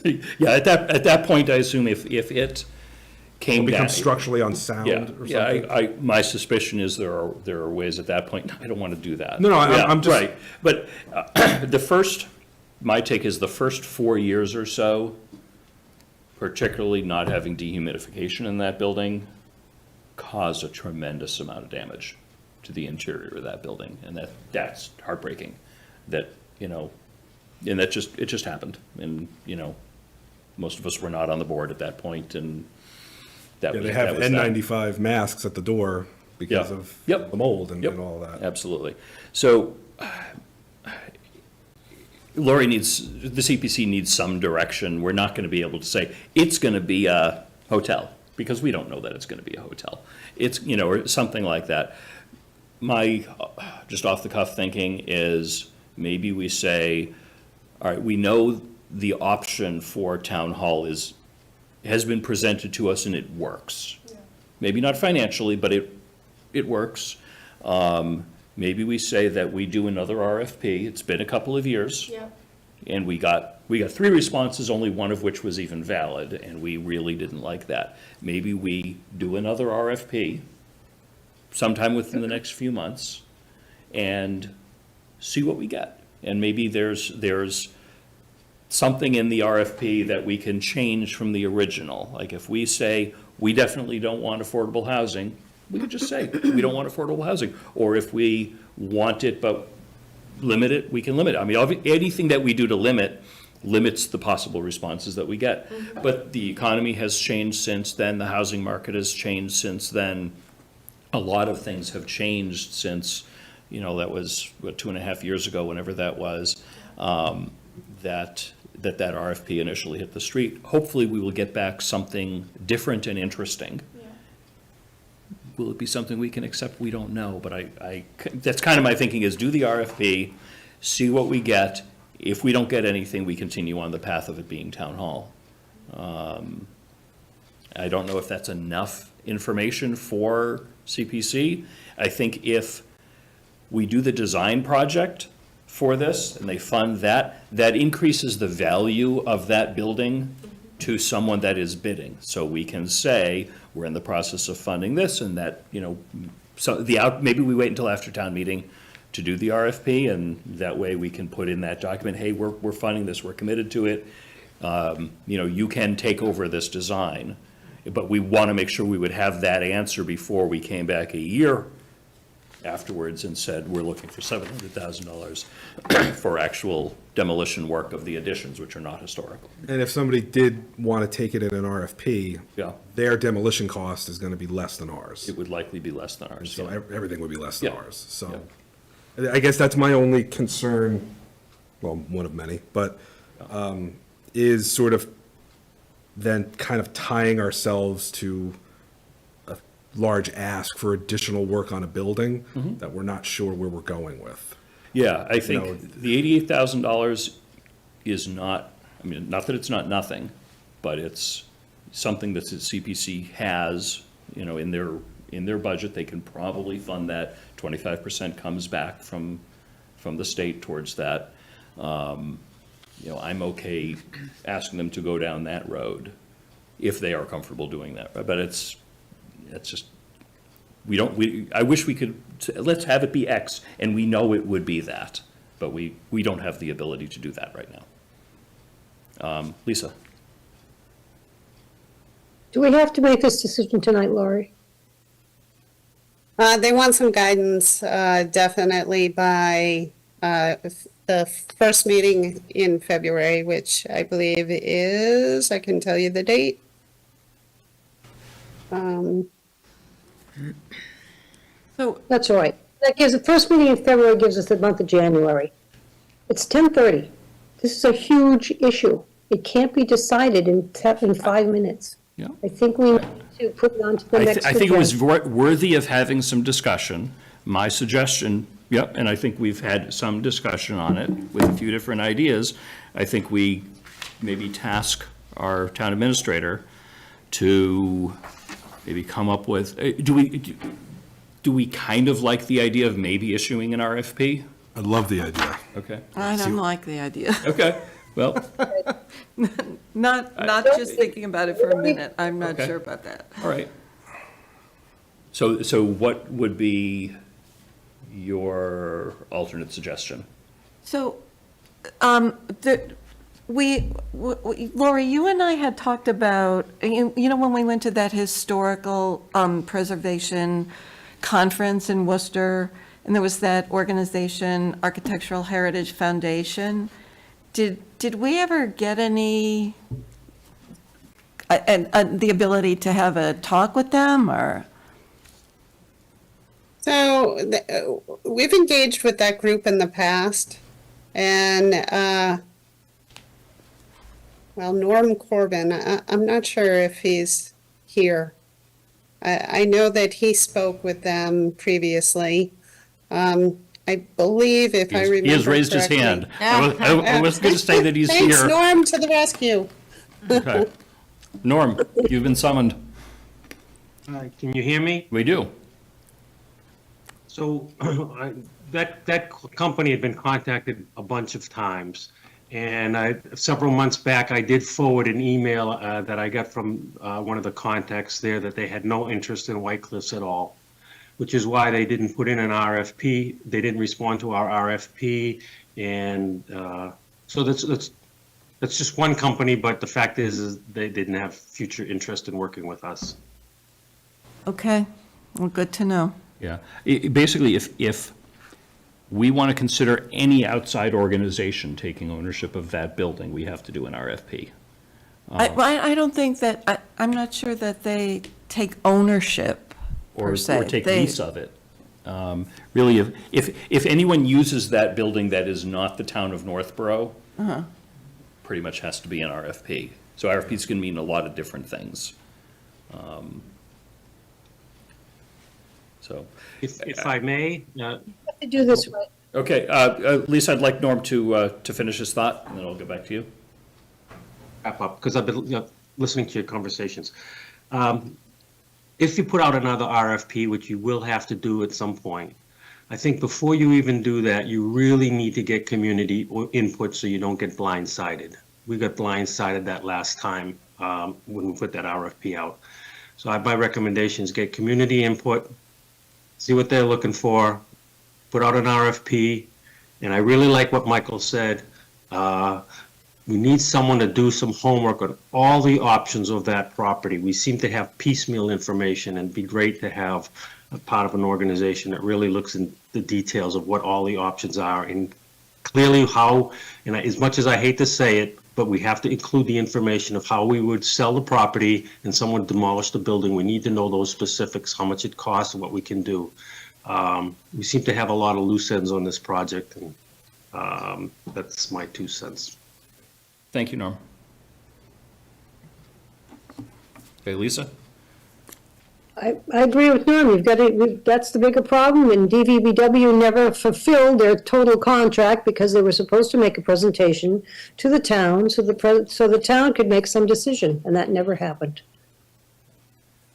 I think that we need to go back and put some time into this before we make any decisions tonight. Yeah. It's discussion, Yeah, it's, my thinking is we ask Steph to give us some proposals on some things going forward, give you a chance to talk to Lori and everybody else that's been involved in this project. I agree that DVBW, whatever their acronym is, I think it was during COVID and they did something in lieu of the public presentation that they were supposed to do. The contract was closed out, so that's that. But to get some public input that we never really formally got before, and then issue an RFP out of that. And Norm, you've got your hand up again. Norm, if you could unmute. Unless your hand was up by accident. Excuse me. Sure. I'm sorry, I was muted. DBVW did not present that final overview to the public because we were in the middle of COVID. What happened is if you look at the last presentation they made, that was their presentation to the community. Now, granted, it was just a one-way communication, but that was the responsibility, and that's what they did for us. Don't forget, this was smack in the middle of COVID when we weren't doing anything other than video. So yep. I want to make that point clear because it seems to be clouded. Okay. Appreciate that, Norm. Thanks. And if I remember correctly, Lori, correct me if I am wrong, that at some point you even came to us with a suggestion as to how to have some, bring in someone for public input. I don't remember the details on it, but that might be something to talk about with Steph for. Yes, I did provide you folks with 2 different proposals for community outreach, which we were seeking ARPA funds to pay for that. And there was no action. So we don't actually have any money to do community outreach. Is that something that CPC can fund?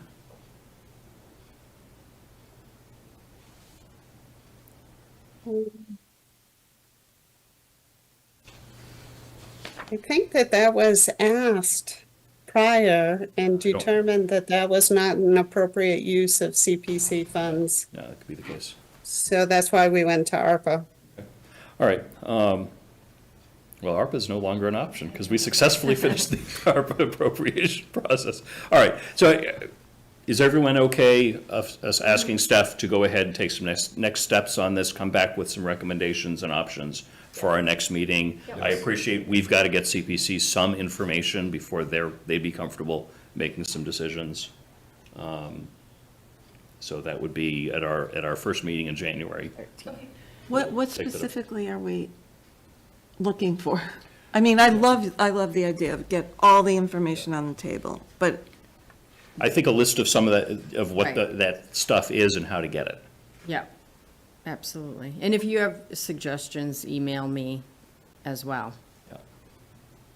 There's a tremendous body of history. Even the research about the current condition of the building. Mhm.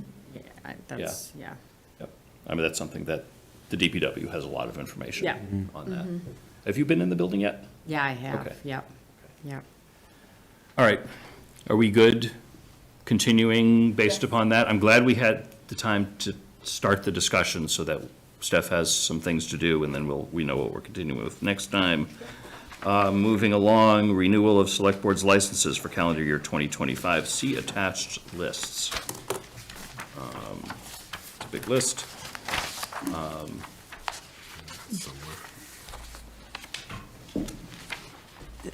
Do we have to ask if, like, there's been no problems with any There of have these? not been any problems. Can you hear me? Yeah. Well, The inspections have been done by building, fire department, police department. Everybody's in compliance. Taxes are in compliance. So it was a smooth year. and that's a lot of work to. That is a lot of work, yeah. Check in on all these. Thanks to Angie and Linda for that. Thank you.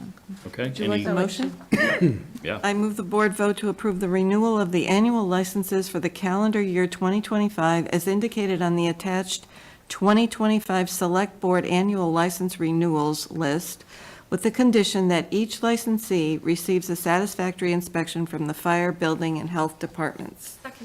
Motion made by Julianne, seconded by Laura. Any other discussion? All those in favor, Julianne? Aye. Laura? Yes. Lisa? Aye. Mike? Aye. I also vote aye. Vote is unanimous in favor. Thank you very much to everyone in the office for moving that one along, and congratulations to all those businesses for continuing to operate. Next up is review and approve Select Board's meeting schedule for January to April 2025. There was one date changed from when the packet went out for one holiday that was discovered, so in our motions, we've changed from a meeting on April 14th to a meeting on April 7th. Other than that, it's identical to what was in the packet. Is everyone good with that? Yes. Yeah, I just have one issue with the date in February. Okay. The 24th. So right now, I would be actually out of the country. Okay. On that date. That's exciting. Yeah. So I don't know what. 17th is President's Day. Yeah. And there is no February 31st. Right. So I think we'll have to have Yeah, that then. I- I will do my best to try to craft the agenda so that it doesn't have anything, if you don't think let me know like a All week right. beforehand if you Okay. think you'll be able to zoom in or not. And then we can, sometimes we can anticipate the decisions that really need a full board vote on, and we can do our best to avoid that. Okay. Okay, appreciate that. No other concerns? Nope. Okay, is there a motion? Lisa? Yes, I move the board to vote to set the meeting schedule for January through April as follows: January 13th and 27th, February 10th and 24th, March 10th and 24th, April 7th, and April 28th town meeting. Motion's been made by Lisa, seconded by Laura. Any other discussion? All those in favor, Lisa? Aye. Laura? Aye. Julianne? Aye. Mike? Aye. I also vote aye. Vote is unanimous in favor. Next up, we have meeting minutes format discussion. Just briefly, Lisa, you were the one who brought this issue forward. Earlier tonight, you asked, hey, could we postpone that?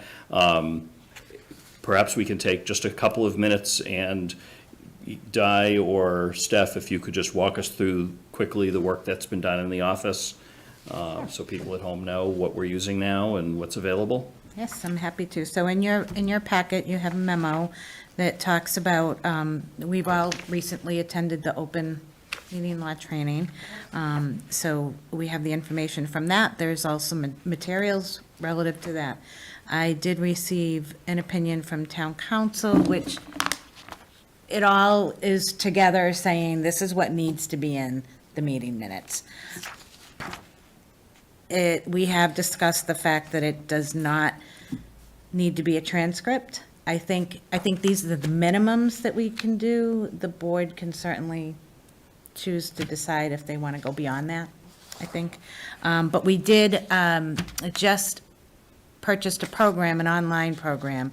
Angie in our office is the expert and has been rolling that out to other departments as well. But it transcribes the meeting minutes, and you can do it, I think you can do it short, you can do it long, you can do it formal, casual. Creates a first draft of the It meeting. creates a great first draft. And summary. And summary, and then also, What's the name of that program? Do you know the name of it?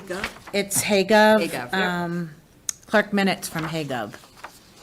We have a memo on it. And, yeah, it's I know, it's pretty. lost in my papers. Yeah. We discussed that during a break, that But they these get do, shuffled. yeah, they pretty quickly create the draft, and then, of course, the employee needs to spend time to fine tune it, but it's a game changer, I think.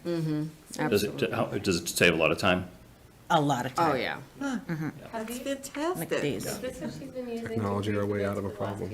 Yes, so that's what I wanted to remind you, is like tonight, the minutes that were in the packet both were created with that program. Yeah, I really like it. And And, still requires a lot of Yes. human touch, as it Yes. should, because Yes. this is, we have to approve something that people Absolutely. have really Right. reviewed, but if it Representative. saves a lot of time, that's good.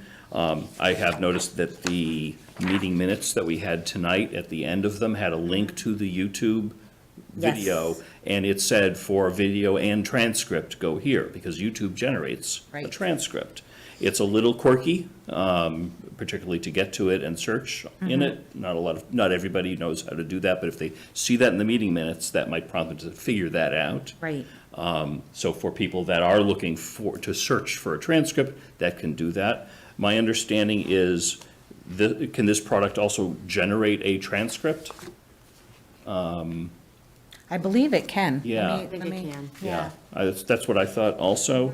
Another possibility for a transcript could be not as meeting minutes, not as human checked, but as a link on the meeting minutes, maybe go ahead and say, hey, here's a link to the AI-generated transcript of the meeting that I'm guessing would be a lot better than what YouTube does, because they know each of our names and our voices.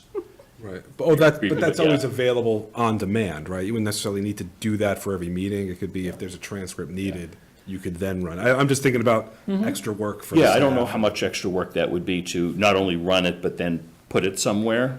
And don't forget, there's always the video. Yeah, there's always the video. Yeah, so where I find, Lisa, I do see your hand up, I'll get to you in a second, where I do find the transcript on YouTube helpful is if I'm looking for an item, I can search for a word that I know is spoken. Right. If it got it right, which it's not that great of a transcript, it will not only find it for me, but bring me right to that second of discussion. Yeah. So that's pretty neat, Helpful. and I don't know if the AI-generated transcript, which would probably be a better transcript if it contains any ability to link to video or not.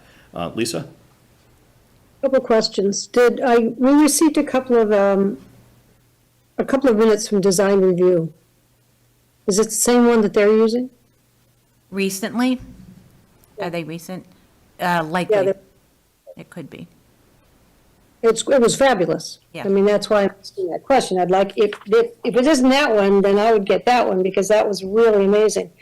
And I do want to keep the workload down, because there's so many other things that have to be done. I know from experience that relying on the video is not always useful. When the video doesn't get taken, and we had that with traffic safety, where half of the meeting wasn't recorded. We didn't know about that until the meeting was half done. No, it didn't get recorded. So I think that part of my reasoning for wanting a little bit more framework around what we would be asking for was because we were getting some remarks like, and there was a discussion ensued. That's not enough information. I think when you have votes and there's somebody who's voted either yea or nay, if it's not a unanimous vote, then I think you have to give some explanation as to what the conversation was and why there was a dissenting vote. I think that that having a transcript and being able to read a transcript is exceptionally important. YouTube, as we know, is terrible because you don't even know who's talking, and half of a sentence from one person goes on to another sentence of another person. So you have to watch the whole thing, then take out the spaces and put the names in. So if this is a program that's working well, I'm certainly all for it. But I think that there's some things that if the program was done, for example, I think it was the 12th, it was almost a whole page talking about our cute little dog. And then there was one sentence that talked about one of the things that I want to add to. So you have to decide, I mean, the question was, how much information do you want to give? You have to give a feeling of the meeting. So I would like to be able to, I guess, put some standards up as to what we're looking at and what we'd have for an example to follow and put it all together. But again, it's now 10:50. I don't want to keep going to 11:30 and 12 o'clock at night for meetings. Yep. I mean, Lisa, if there are particular standards that you suggest, I would suggest writing them down and bringing them to staff and see what staff thinks about that. I have a standard that I think should be included. Sure. And this, I think it was at the open meeting law thing we had to attend, but they specifically used the words for the minutes. It should include how a decision unfolded. Mm-hmm. And I think that's really important. Also, did we ever, I can't remember if we ever established whether or not video can be used in court versus minutes? Cannot. A video cannot, but minutes can. Minutes typically cannot either, according to town interesting. council. They're not, it's a summary of the meeting. I did, and I can try to find that, but Brian Mazur did touch on that. I think I remember That- seeing the yeah. same thing. Oh, that's okay, that's okay. Wow, ooh. I mean, I guess just in general, for and I love finding a technology way sort of around some of this, but still just being respectful of town staff's time and not going far beyond what our legal requirements are, just for the sake of, if we can find ways of as needed transcripts on videos or, or if it's not a lot to just have it run a transcript and it saves a file somewhere, great. But, just that would be where I would err on the side of, is just. Yeah, and I like minutes that are brief. I think those are the best and easiest to read through, and then if you want more detail, we always have the video, and if we have the transcript there too, then that's almost like searchable video. I would love that. Yeah, I've done minutes for 30-something years. And I think, just to Lisa's point, like one of the suggestions or the amendments, in your report, it says that you provided a report on a MMA workshop. And I think adding what you said is fine, but I don't think you need to go much beyond that. I try to think in terms of minutes of 10 years from now, when someone needs to try to look them up and say, what happened at that meeting? How important is that for somebody 10 years from now? Yep. Yep. And I do agree, Mitch, I think if anybody does have amendments, to try to get them to Linda prior to the meeting, because she can make the amendment and then provide amended minutes so that you're looking at it, if you have the time to do that. We are working on trying to get the packets a little bit earlier on Thursdays, so. I like working with the framework that you've been providing. Yeah, they're good. Okay. So I think we have, if you could look to see about the transcript part of it, the better transcript, if that's, Yep. how much effort that is. I am tempted to ask, how many hours does it take for someone to go through and actually finalize a set of meeting minutes? But I kind of don't want to know. Because I am sure, and if we, My interest is, I would like to collapse that, and I might be in the minority there. But I think it's each set of minutes is very costly and probably not ultimately worth, we have 10-page meeting minutes. I don't know. Meeting. That's just me. Are we able to have Because I really It's, have to get going. yeah, all right. Steph, are you okay if we delay your goals discussion one more Yeah, meeting? yeah. And I'm great with all of these suggestions that have come through, so. Okay. Yeah. Yeah. All right, are we okay? I'm okay with that. Delaying that. I do want to vote on that at our next meeting, so that it's formal, and then we can talk about the process of review that we will have to do in April. That's important. Reports, I will ask folks to be brief. Mike, any reports tonight? I have no reports. Julianne? Happy holidays to everyone.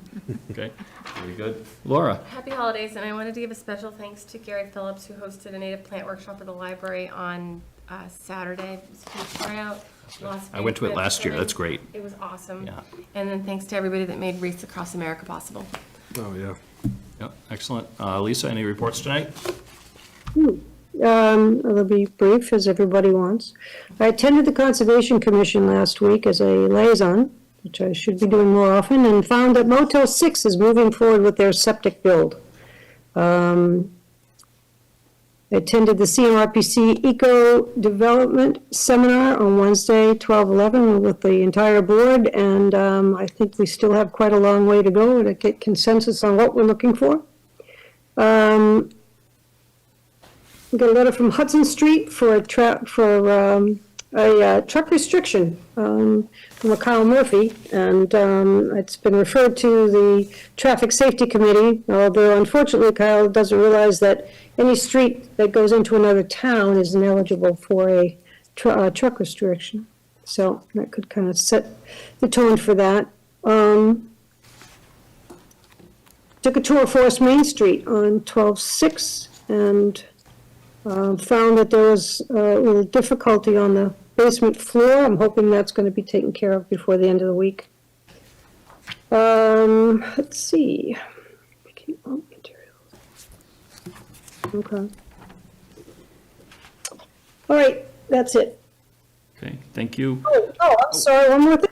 Sure. One more thing. We'll again note that there's now, from Design Review, that the coffee house that has been vacant downtown is going to be filled with a Brazilian grocery store. Oh, thank you. Excellent. Okay, you're all set, Lisa? Let's see. I mentioned at the Economic Development Summit, a new business opened in town called Dugout Corner. That's the cricket simulation, and I just read the other day, they now have baseball simulation also. It's kind of a neat business. I hope it is successful. If you're into either of those sports and want to do some indoor batting practice with all sorts of computer stuff, take a look. It's right next to Hillside Grill in the same building. I attended some follow-up meetings from the WRTA meeting that took place at the library. I remember, Julianne, you were, I think you were at that one. Oh, yes. Yeah. So they have now made their recommendations, which are on the WRTA website. If all goes well, we will have increased public transportation through that VIA system that they talked about there. It will cover much more of Northborough, including the downtown area, so people will be able to get to the library and things like that. I want to thank Brian Belfer and the Trails Committee for removing a tree that was it was a very questionable tree, if that, a little bit further up Whitney Street, and that was helpful to the homeowner. I want to congratulate Northborough resident Ken Natanel, I hope I'm pronouncing his name right, for a really good showing on Wheel of Fortune a few nights ago. Unfortunately, he was definitely the best question answerer and guesser and everything else. He was the least lucky, that he just hit a couple of the wrong things with the spin, and so it didn't work out very well for him. The Wreaths Across America event was really a lot of fun. Thank you for all the organizations for putting that together. It was a lot of fun. I was able to speak for a couple of minutes at that event on behalf of the board. And I hope and I expect it's now going to be an annual tradition. I will reach out to all board members with the date of the firefighter interviews that have been scheduled to see if any board member is available to that. Somebody would need to commit to 3 successive days, full days. We've got somebody in our back pocket that helped us out last time that we may have to go to that, but I'll send that around to the board soon. And just very briefly, the Diversity, Equity, Inclusion, and Belonging Committee, of which I'm now the liaison to, had our first meeting in a couple of years. Thank you very, very much for Diane for helping to organize that and leading a great meeting. And there's a lot going on in the world that I think that committee will need to think about and respond to. So I think there's going to be a lot of good things coming out of that, and that ends my reports. Does anyone have anything under future agenda items to make mention? I will make mention that we added the legislative priorities discussion for our next meeting that will dovetail into future discussions there. Yeah, I have a question. So, we heard a lot of requests from the people on Maple Street to finish that sidewalk, get it done. Yeah. How do we advocate for that?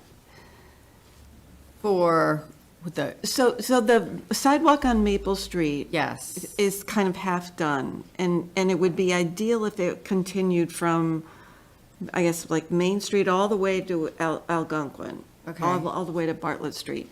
And as we were discussing ARPA funds, there were many residents, I would say, who pled with interested in us to get Maple. it done. Right. So is there anything we can do to move that forward?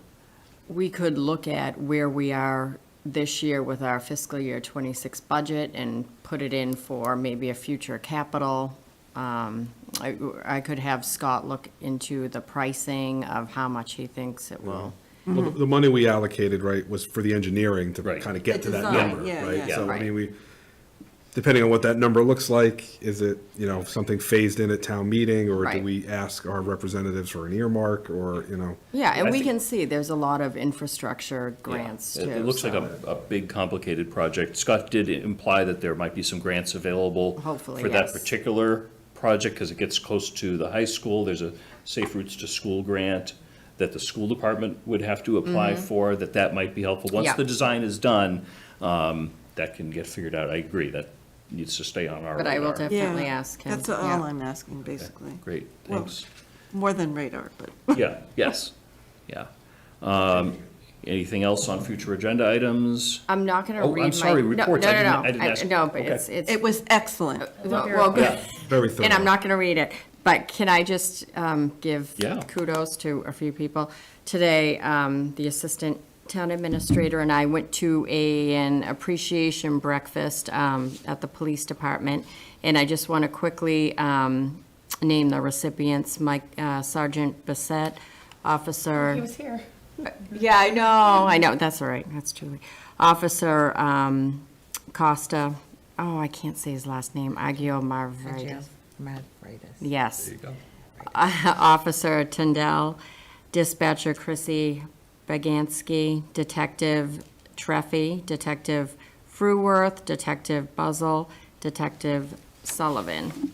And just one more shout out. I just wanted to make sure I'm not and Philip Martin, Officer Philip Martin, for all of his great community work. Okay, I got everyone. And then also a shout out to Scott Charpentier, Director of DPW. He's currently Vice President of the Worcester County Highway Association. At a board meeting on December 4th, Scott was nominated to be the Worcester County representative on the Mass Highway Association Board of Directors. This esteemed position is a testament to Scott's leadership and commitment to our community, and we're proud to have him represent Northborough serving on this well-respected state board. Congratulations, Scott. Everybody. Here, here. Yes, Dave. Thank you. And I apologize, I always seem to. You're fine. No report this No evening. reports from you? Okay, great. Reports are concluded, future agenda items are concluded. Is there any public comment that has not been mentioned earlier? If you are probably not in person, but there are a couple of people remotely. If you have any public comment, feel free to raise your electronic hands. Not seeing any going once, going twice. I'll declare public comment is closed. Is there any other business to come before the board this evening? No, thank you. Entertain a motion to adjourn? So moved. Somebody seconded, Second. please. There we go. Motion made by Laura, seconded by Mike to adjourn. All those. Wait, two so moves don't equal us, no, go ahead. All those in favor, Laura. Aye. Mike. Aye. Julianne. Aye. Lisa. I also vote aye. Vote is unanimous in favor of adjourn, 11:04 PM. Thank you very, very much, everyone. Our final ARPA thing that should decrease the duration of our meetings, I think, I hope. Unless we fill the time.